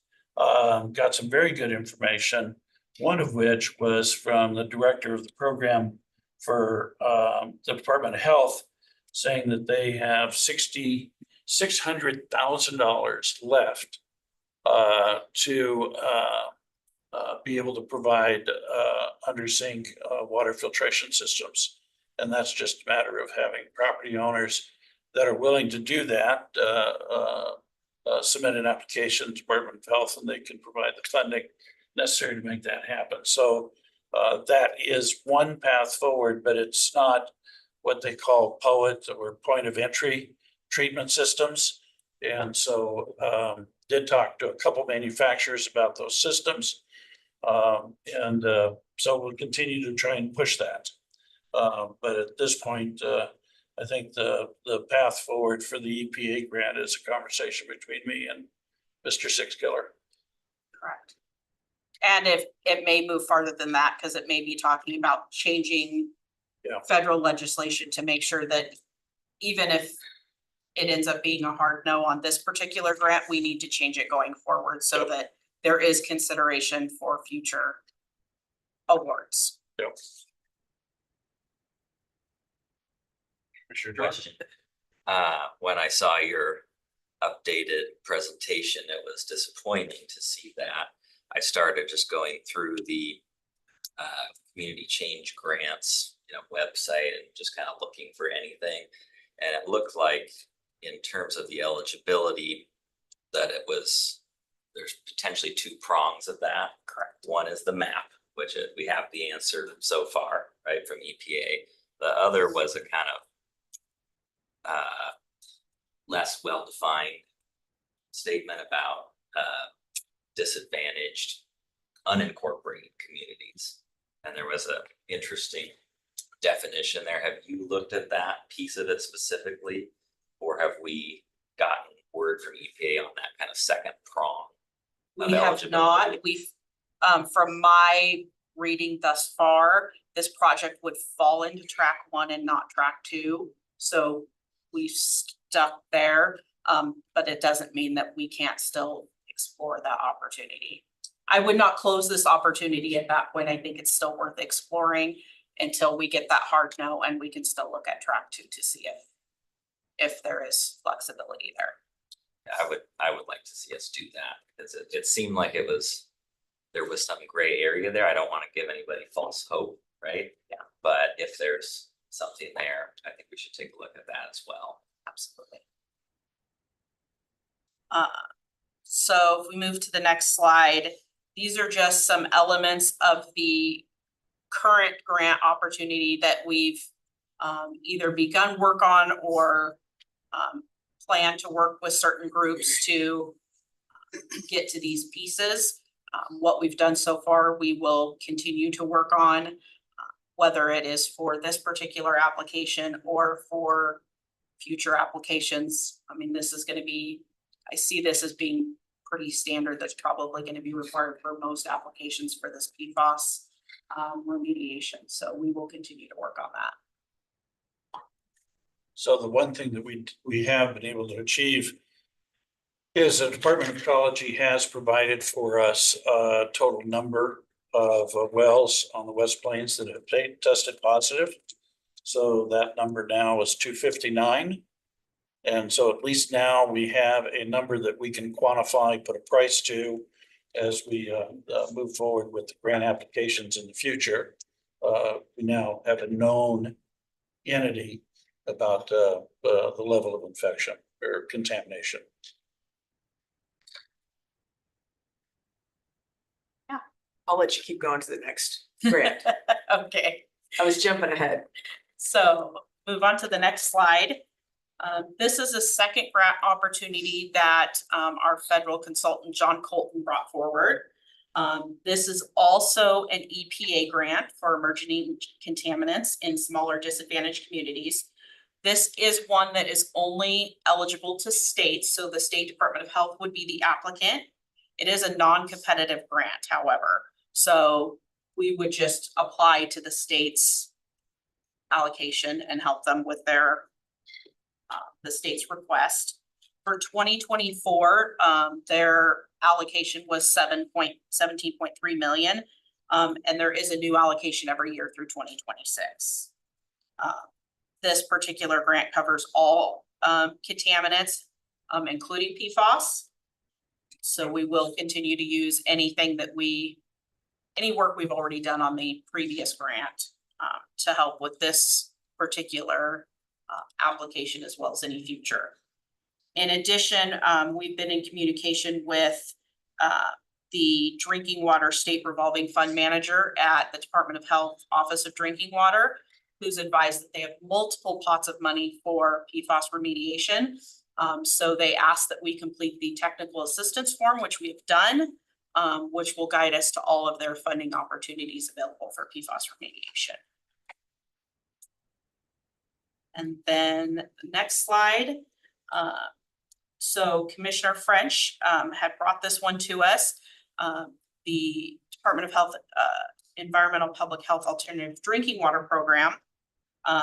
This one we found online. There's some what appears to be conflicting information, whether it's homeowners directly applying or whether it's local health jurisdictions. So we're waiting for some confirmation on that. But I put up there that there is $600,000 approximately still available for those under sink or countertop filters. That funding appears to be available through June 30th, 2025, or until those funds are depleted. And then I put some links up there that talk about the filters themselves, and then that particular drinking water program, if you wanted to look at that. Yeah, I just wanted to clarify on this. This is the program that I mentioned on the September 16th or so when we first talked about the EPA grant. And I thought you said at the time it had been in place already and it was for individuals through the Department of Health. Is this different? Because it looks like in the guidance that it's potentially for health districts or local governments. That's what we're waiting on, because the email that Commissioner French received specifically said it was for individuals. Yes. But when we went online to their website, it specifically said it was for local health jurisdictions. So I sent an email out to request clarification. Is there two? Or are we actually looking for first a link I'm unable to locate? Or is it one program and we just received misinformation? Yeah. Who was that email from? Sarika, she's the director of the program for the Department of Health. And so I was able to reach out to her directly and had a couple conversations. She also provided me with the names of a couple filtration manufacturers. And so Eco Water Systems was one of those. I contacted the national organization, and then their local representative had a really nice conversation with him about the program that they offer. They have installed, he said, David Evans was the one that I talked to. He's the president of the local company. And he said they've installed 8 systems now and are looking to make some modifications so that they can install more. The challenge, and I guess the Air Force is experiencing this with some of their systems that they installed, which is a carbon-based filtration system, is that there are other elements within the water on the West Plains that have a tendency to clog up the carbon filtration. So he said that, now they're working with pre-treatment systems to get rid of those elements before they go into the PFAS filtration system. So they're experimenting with that to try and get the right relationship between those two systems so that they can have it reliable. Some of the folks that had the filtration system put on from the Air Force have had some challenges with them, with the system working effectively. The other element is that there's a certification, a national certification, NSF, and not all filtration systems have that certification yet. And so they're working to try and expand the number of systems that can be relied on to be able to filter out PFAS. And talking to Chad Pritchard, Dr. Pritchard, he indicated that they've discovered some filtration systems that are marketed as being PFAS tested, but when you break the system apart, they end up with gaskets and sealants and stuff that all have PFAS in them inside the filtration equipment. So there is some evolution that's going on now with regard to the industry, but Sarika was very, very helpful in terms of not only saying what they could do at the state, she also was optimistic in one of our conversations that with the next legislative session, they might be able to get more money to pay for the filtration systems. But right now, of the money that they started out with, she got about 600,000 left over. And the cost for an under sink filtration system install, she said, and David Evans said, is running at about $250 property. So it's well within means. I mean, at that rate, they handle 4,000 new systems. So she said in an email that this program was for individuals to apply directly to the Department of Health. I'm going from memory. Is that your memory as well? Yeah, that's. I can give you a copy of the email if you want. Well, that's I'm why more I than happy asked. to. Yeah. I asked about it a couple weeks ago because it looked like a good opportunity. Yeah. And, but when you read their guidance, it seems pretty clear, health districts and local governments. So just a observation that I appreciate all the work on trying to identify all of these funding sources, and parse through what the best opportunities might be. I think this is my opinion, that some of these questions about eligibility and viability of the different funding pots suggest to me that we might benefit from some kind of work group on this or task force that might include some of these different groups to help us really vet some of these possibilities in a way that's going to be most effective. So that's just an idea for us to think about as we go forward, trying to look at all these different pots and figure out what might be viable for us. I'd be more than happy to provide you the email that I got from Sarika if you'd like. It's I sitting on my desk. I could probably go get it right now. If you Well, it's really want. frustrating, right? To receive that, Oh, that yeah, might conflict with what their guidance says. Yeah, I mean, like I said, this is an evolution. And I think different departments, different agencies are trying to work their way through what they can and cannot do. And I think some of the assumptions that they made originally, they're now discovering that maybe that wasn't the best way to do it. So it is an evolution, but like I said, I spent all day Thursday, all day Friday, talking to everybody and his brother, trying to get a handle on what can we rely on, what can't we rely on. And then just yesterday, we found out about the EPA determination. So talked last night with John, and I'll be on the phone with Mr. Sixkiller.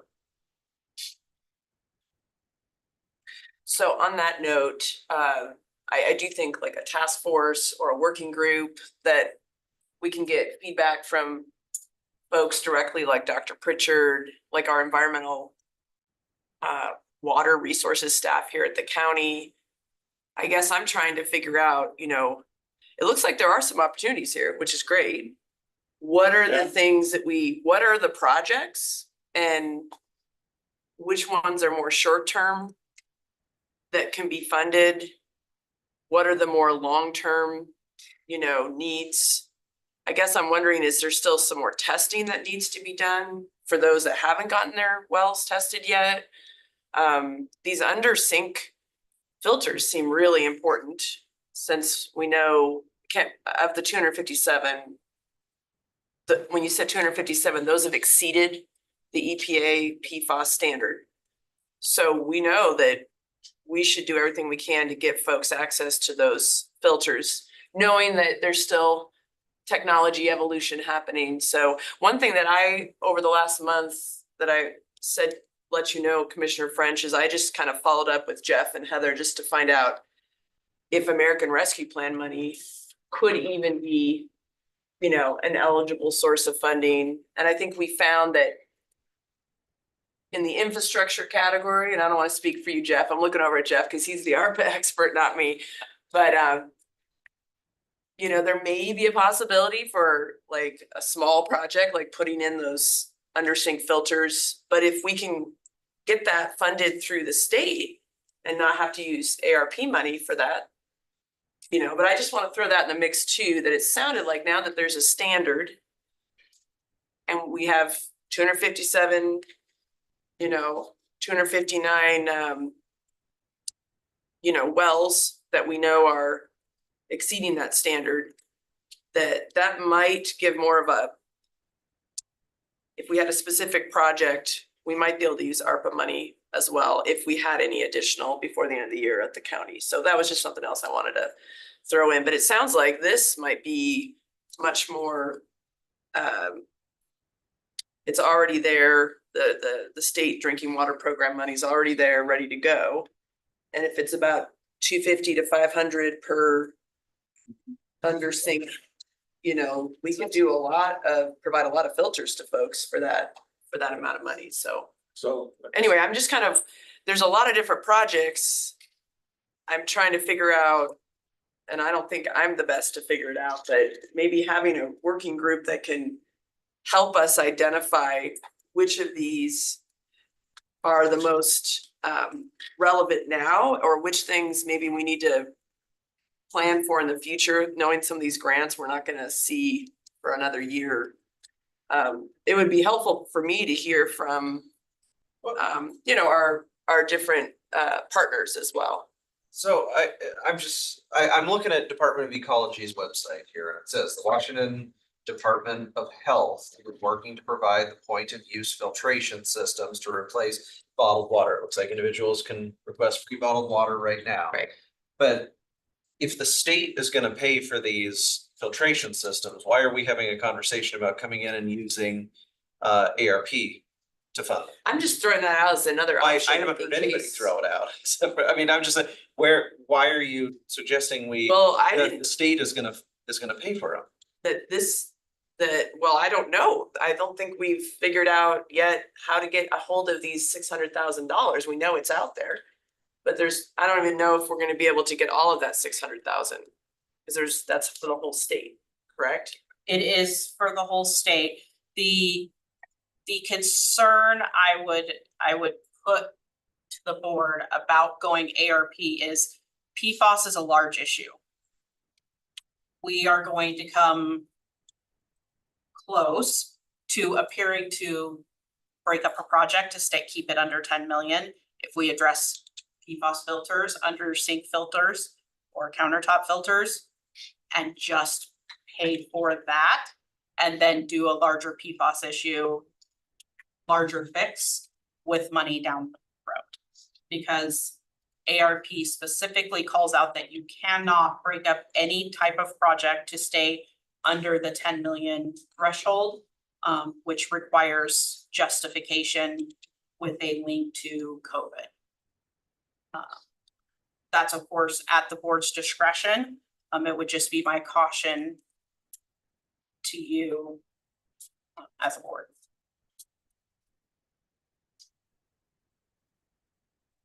The other That thing gets to back keep to in- my question about what is the project or projects? And I think that we really need to have a working group of experts helping us figure out what those projects are, what those costs are for different pieces of this PFAS issue. I'm not sure what the first project is or the second project, because seems like there's public health needs that need to be addressed first. And then there's ongoing like water cleanup or alternative water, you know, sources down the road. Commissioner French. So the study that Dr. Pritchard is doing, his study is not scheduled to be completed until 2026.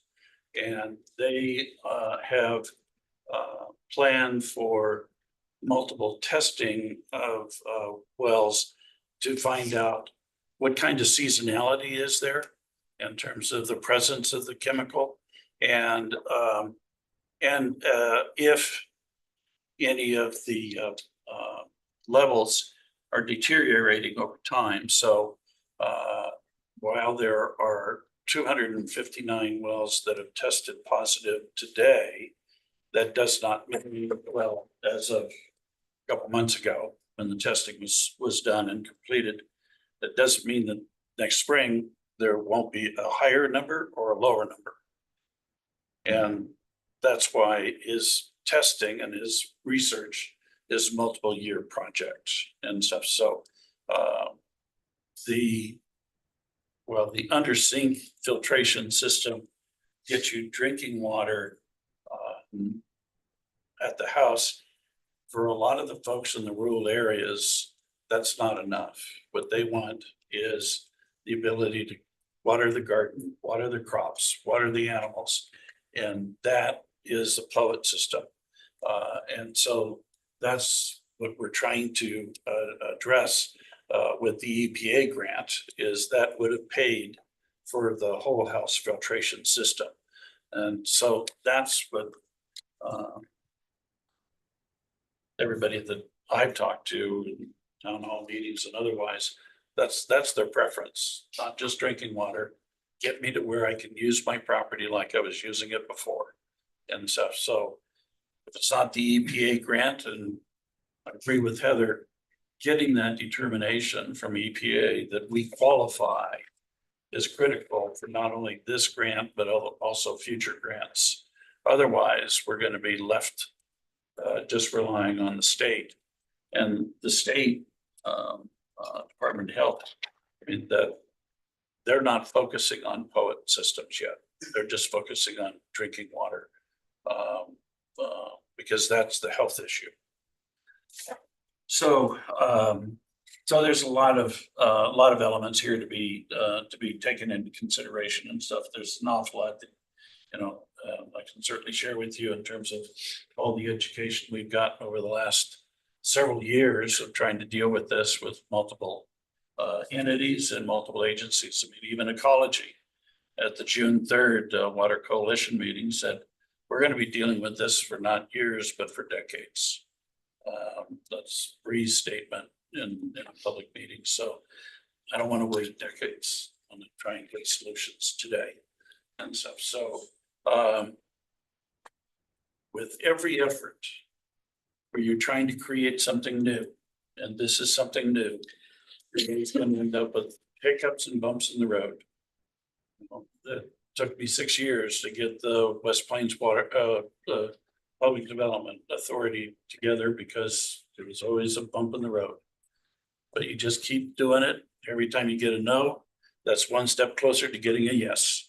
And so you just try and figure out how to, even Tom McDonald, and he said, what you want to do, Al, with regard to transferring water from the wastewater treatment facility to the West Plains. Wastewater treatment facility doesn't have the right designation today.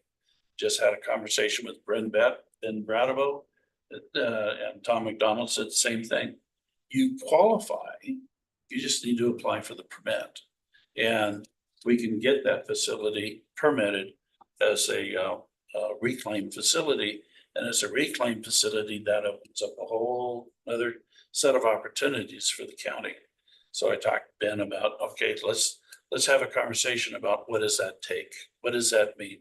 Is it more filtration system? What is it? I don't know. But we're going to find out and take that step.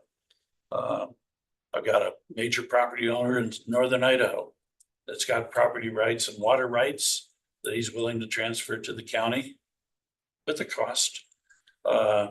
And talked to Tom McDonald about that. And he sends me the documentation on the Walla Walla agreement with ecology, where you can take water rights in another state, in that case, Oregon, and use them to try and do a trust agreement in the state of Washington. Okay, great. How do we put that together? I thought we were heading in that direction. So anyway, you just keep picking away at it until you find the right solution. That's what we're doing. Mr. Vice Chair. No, I appreciate your comments. I agree with the sense of urgency, right? Of not wanting to wait. I personally think that's a reason we might take a close look at ARPA because we do have those dollars on hand, right? That's the difference with that funding source with all the other ones we're talking about is those ones all require application to say, please give us, right? ARPA we have, it's just a question of can we come up with a project that is going to make a difference for people and satisfy all of those requirements in the short term. So it is a potential for a quicker action. So that's just something I would agree that we should just take a close look at.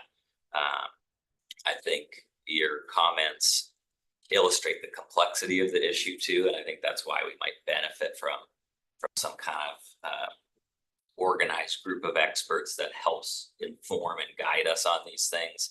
But I appreciate you sharing the email from Ecology as well, because that would be frustrating if that was the case. So.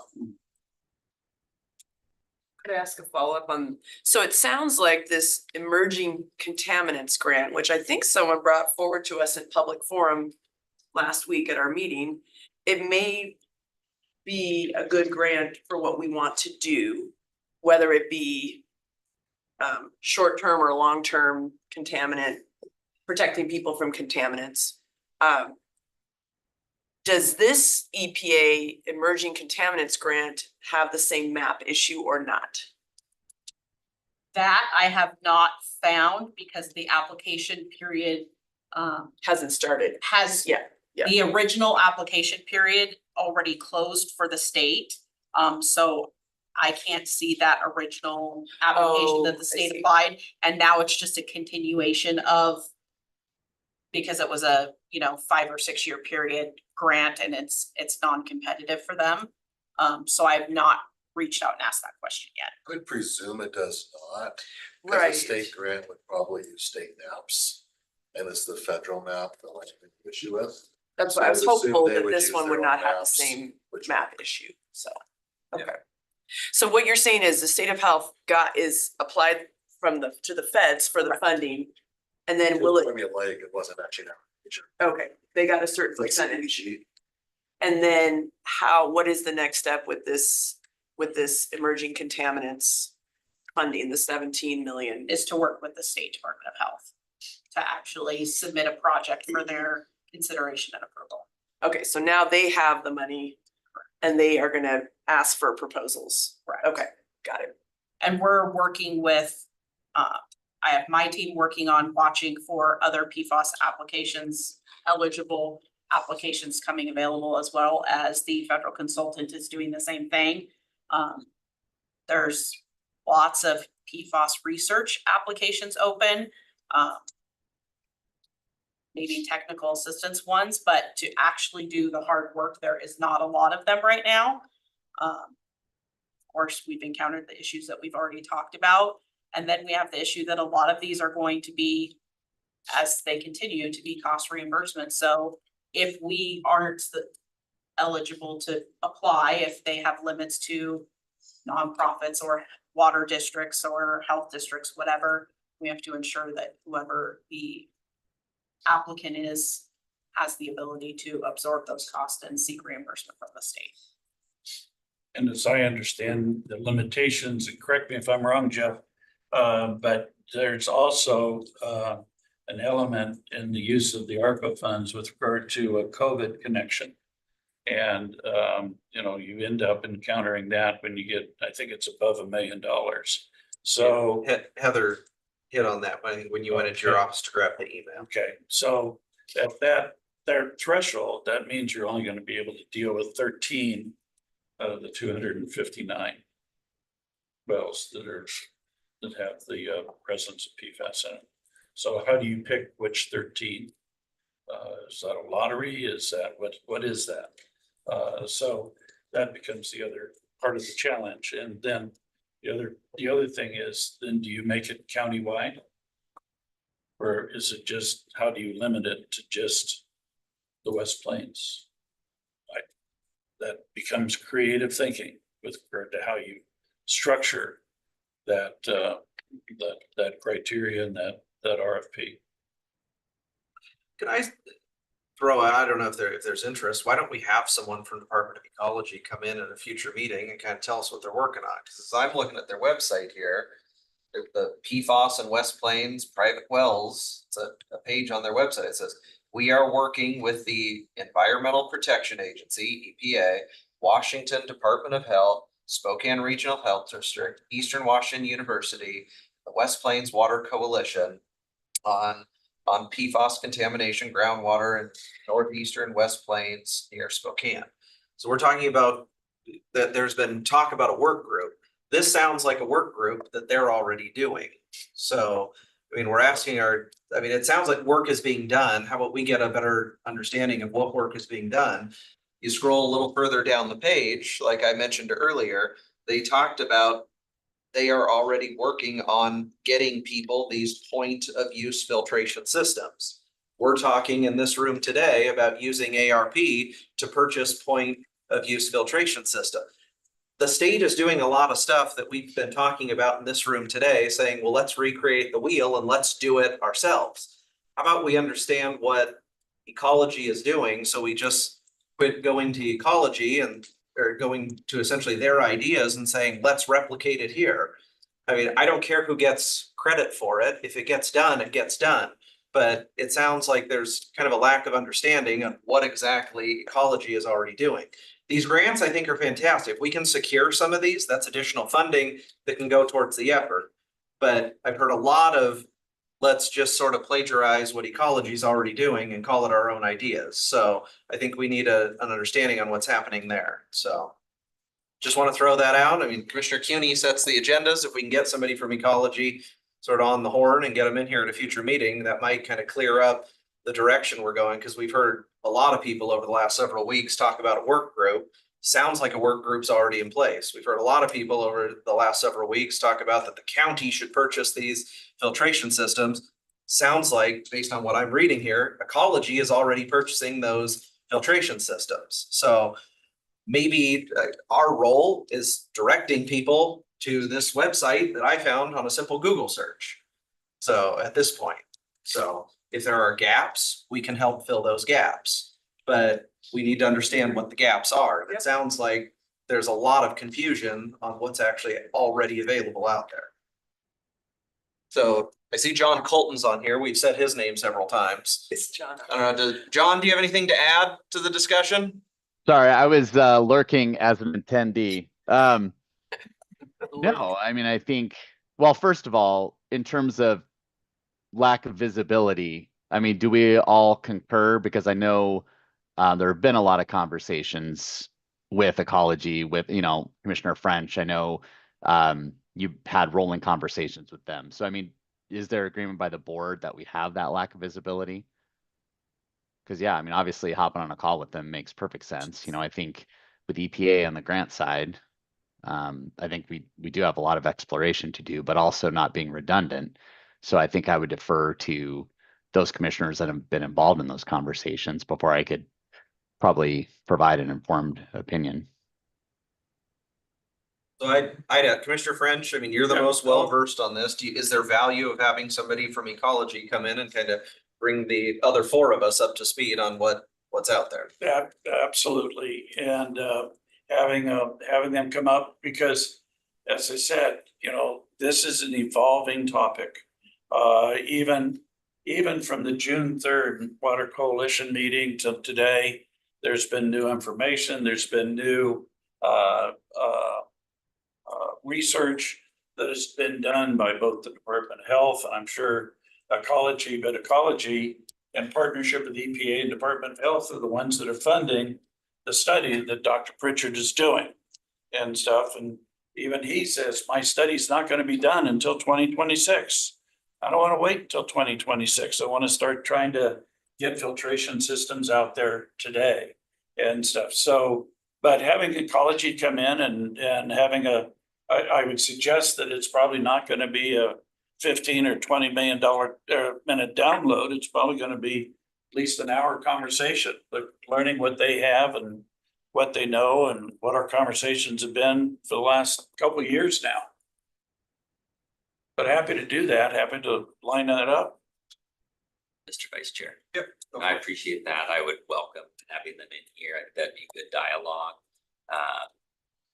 It's interesting to hear you read the list of folks that are working with ecology, because it was the West It's on their Plains. website. I'm gonna. Yeah, It's on the website. Right, I just wanted to know that it was the West Plains Water Coalition who recommended a task force to us in the open public forum.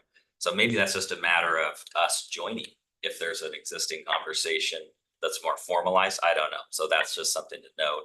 And, you know, we're looking at a variety of options here, including the alternative drinking water program, which was identified as a possibility today, which is $600,000.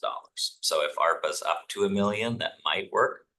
Maybe some gaps, maybe some unmet needs. I'm not saying it would have to be any particular filter program, just something for us to be looking closely at. But no, I appreciate the openness to that conversation. I think we should do it. One thing on the ARP, PFAS is definitely allowed, that's not a question. But they make it really clear, they essentially say, I'm paraphrasing, you're guilty until you prove yourself innocent. The opposite of everything America stands for. They do not like projects that are over $10 million. Right. And they make it very clear, if you take a sub-project to get around it, you're gonna get in trouble. Yeah. And they're pretty, ARPA's the world of gray, there's close to black and white on that as you get. So we are gonna struggle if we're applying for over $10 million on grants to take out a sub-project that's under $1 million.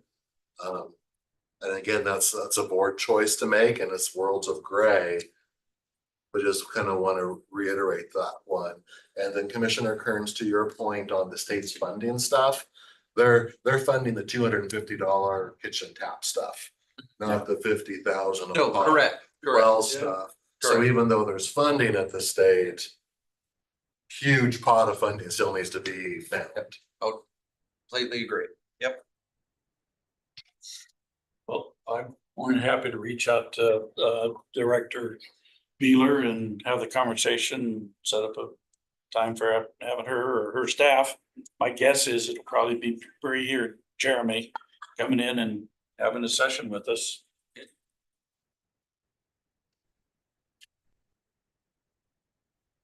Oh, could I? Mary Cooney. Commissioner CUNY. Yeah, I would just agree with that I think that would be, great to have them come in so we all can hear the same information and know exactly who they are working with and what they're doing. So I'd be in favor sooner than later. Just one follow-up on the drinking water fund that's managed through Department of Health that you had on your slide.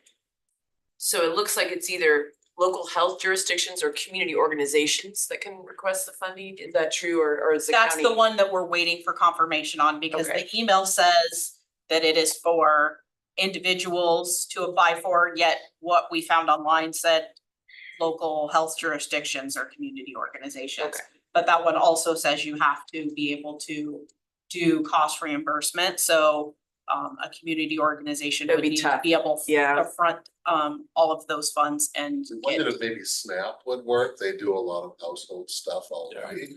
And they would have the bank account to float it between payment and reimbursement. That's one our brainstorming came up with.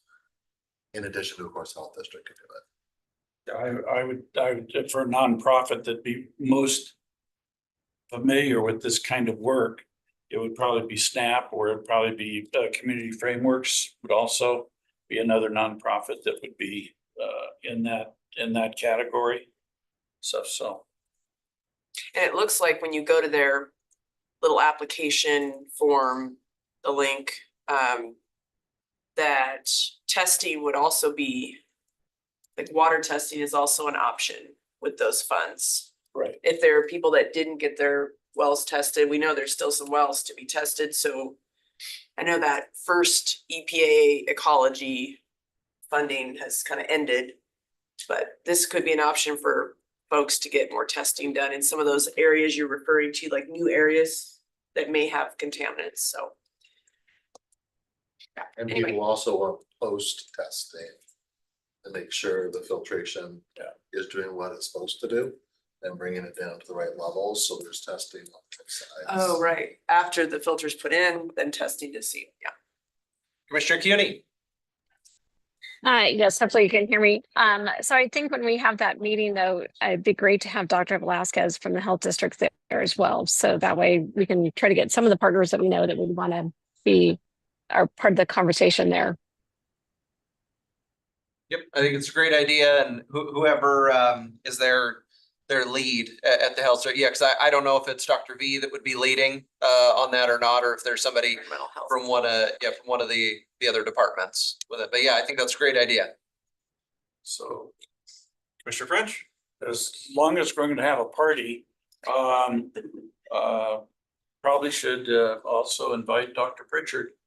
He's the one that's doing the research, and he's the one that's probably closest to understanding what the dynamic is with regard to PFAS on the West Plains.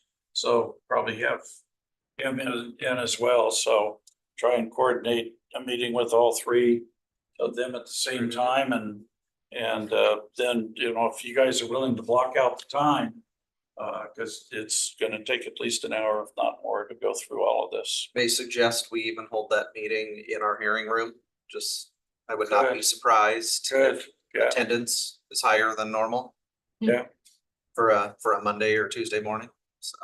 Well, I mean, if you get the same kind of attendance that we experienced when Fairchild had their town hall, Ecology had their town hall, and then Water Coalition had theirs annual meeting. I mean, there's probably close to 200 people in the room, so, yeah.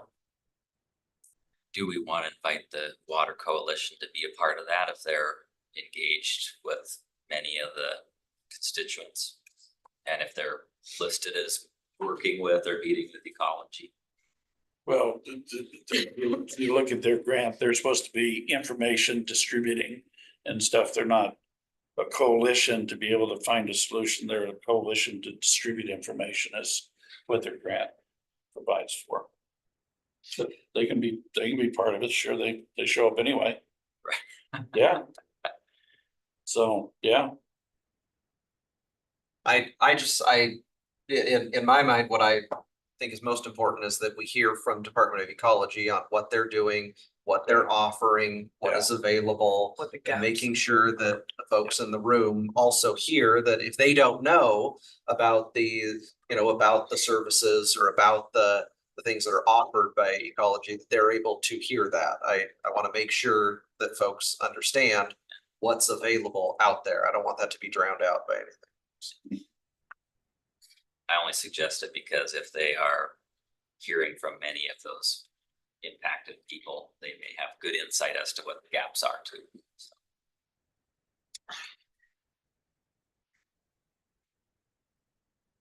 All right, Heather, anything left on this? That is all I have for today. Okay, so just so we're all clear, what are your next steps? What I know you had talked about Commissioner French reaching out to the Division 10 rep to see if we can get those maps synced up with what the state's maps are. What else as far as these grants go?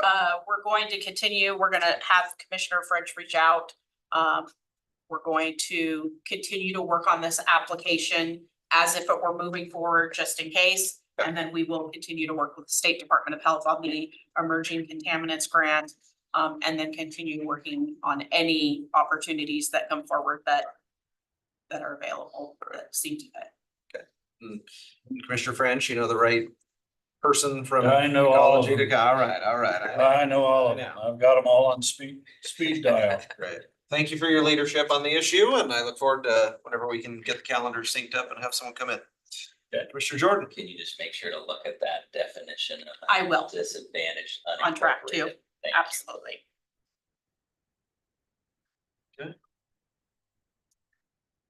All right, I think we're good on that one. Okay. Thank you. Thank Have a you. good day. You as well. All right, that brings us back to miscellaneous. Anything, Scott? Mike has something for the board. Set it real quick, just to make it work out. It was a hard act to follow, so I'll try to. Where's your maps? Show us the maps. Here's the map. So I'm here to brief you on Francis Williams Sobering Center. So we were approved, and I sent out email to let you know that the PRC approved us, so it's great news for the alternative delivery method. So next steps are the RFQ. And I've been working with the prosecutor's office, Zach Thomason, which is our outside counsel, along with Hill International to craft the RFQ. And so as we move through this process, I wanted to make you aware of it. Next Tuesday, you'll see that we need, to move forward, their approval to move forward with the RFQ process, along with the composition of the selection committee. I can tell you the names right now, which is Kyle Tuwig, Bruce Russell, Ken Moore, Justin Johnson, and myself to work on it. So be looking for that next Tuesday, and we'll have it drafted up for you. Any questions for Mike? Just had one question about what more do we know about renovation versus building new versus do we have any more information about the site? And just as I've gone by that site, I wonder what we're thinking about because it's a really important project. Yeah. And we want to make sure we get it built as soon as we reasonably can to serve the community. And I'm just kind of wondering if we have any more information on what we're envisioning in terms of partly new, partly using, current buildings, et cetera. Go ahead. Happy to answer that. So this is the RFQ for our progressive design build team. And through that, once we select them, they'll be evaluating that. They'll be evaluating, is it best to build as onto the existing structure? Is it best to start fresh? So we will have that information once they get on board, they start the validation phase of the project. So I would expect we're probably just rough estimate, 3 months out from having some of those initial concepts. Yeah. But that will absolutely be what they will be doing. That's what they're going to do. Yeah. And again, what we're targeting here is once our public works team is able to vacate the property sometime in summer next year, we want to be ready to start construction. So that's our time frame that we're looking at. So this will be the another important step in getting that team selected. So this will be the RFQ to notice it, to advertise it, and to get interested parties to come and want to win the work. Got it. Good. Okay. Anything else, commissioners? Okay, thank you so much. Anything else? Or did we want to do our closed session this morning or we're doing that this afternoon? This morning, okay. And I do have an exec session that came up yesterday afternoon. It could be this morning or this afternoon. I have to listen in about 15 minutes. So it's fine. I just have to run an errand. It'll be about 15 minutes for it. Oh, okay, but the closed session you wanted to do this morning? That's You want a vote? labor. Oh, that has to be. labor. Okay, anything else, not an executive session that anybody needs to, for the good of the order? Commissioner CUNY, anything for open session?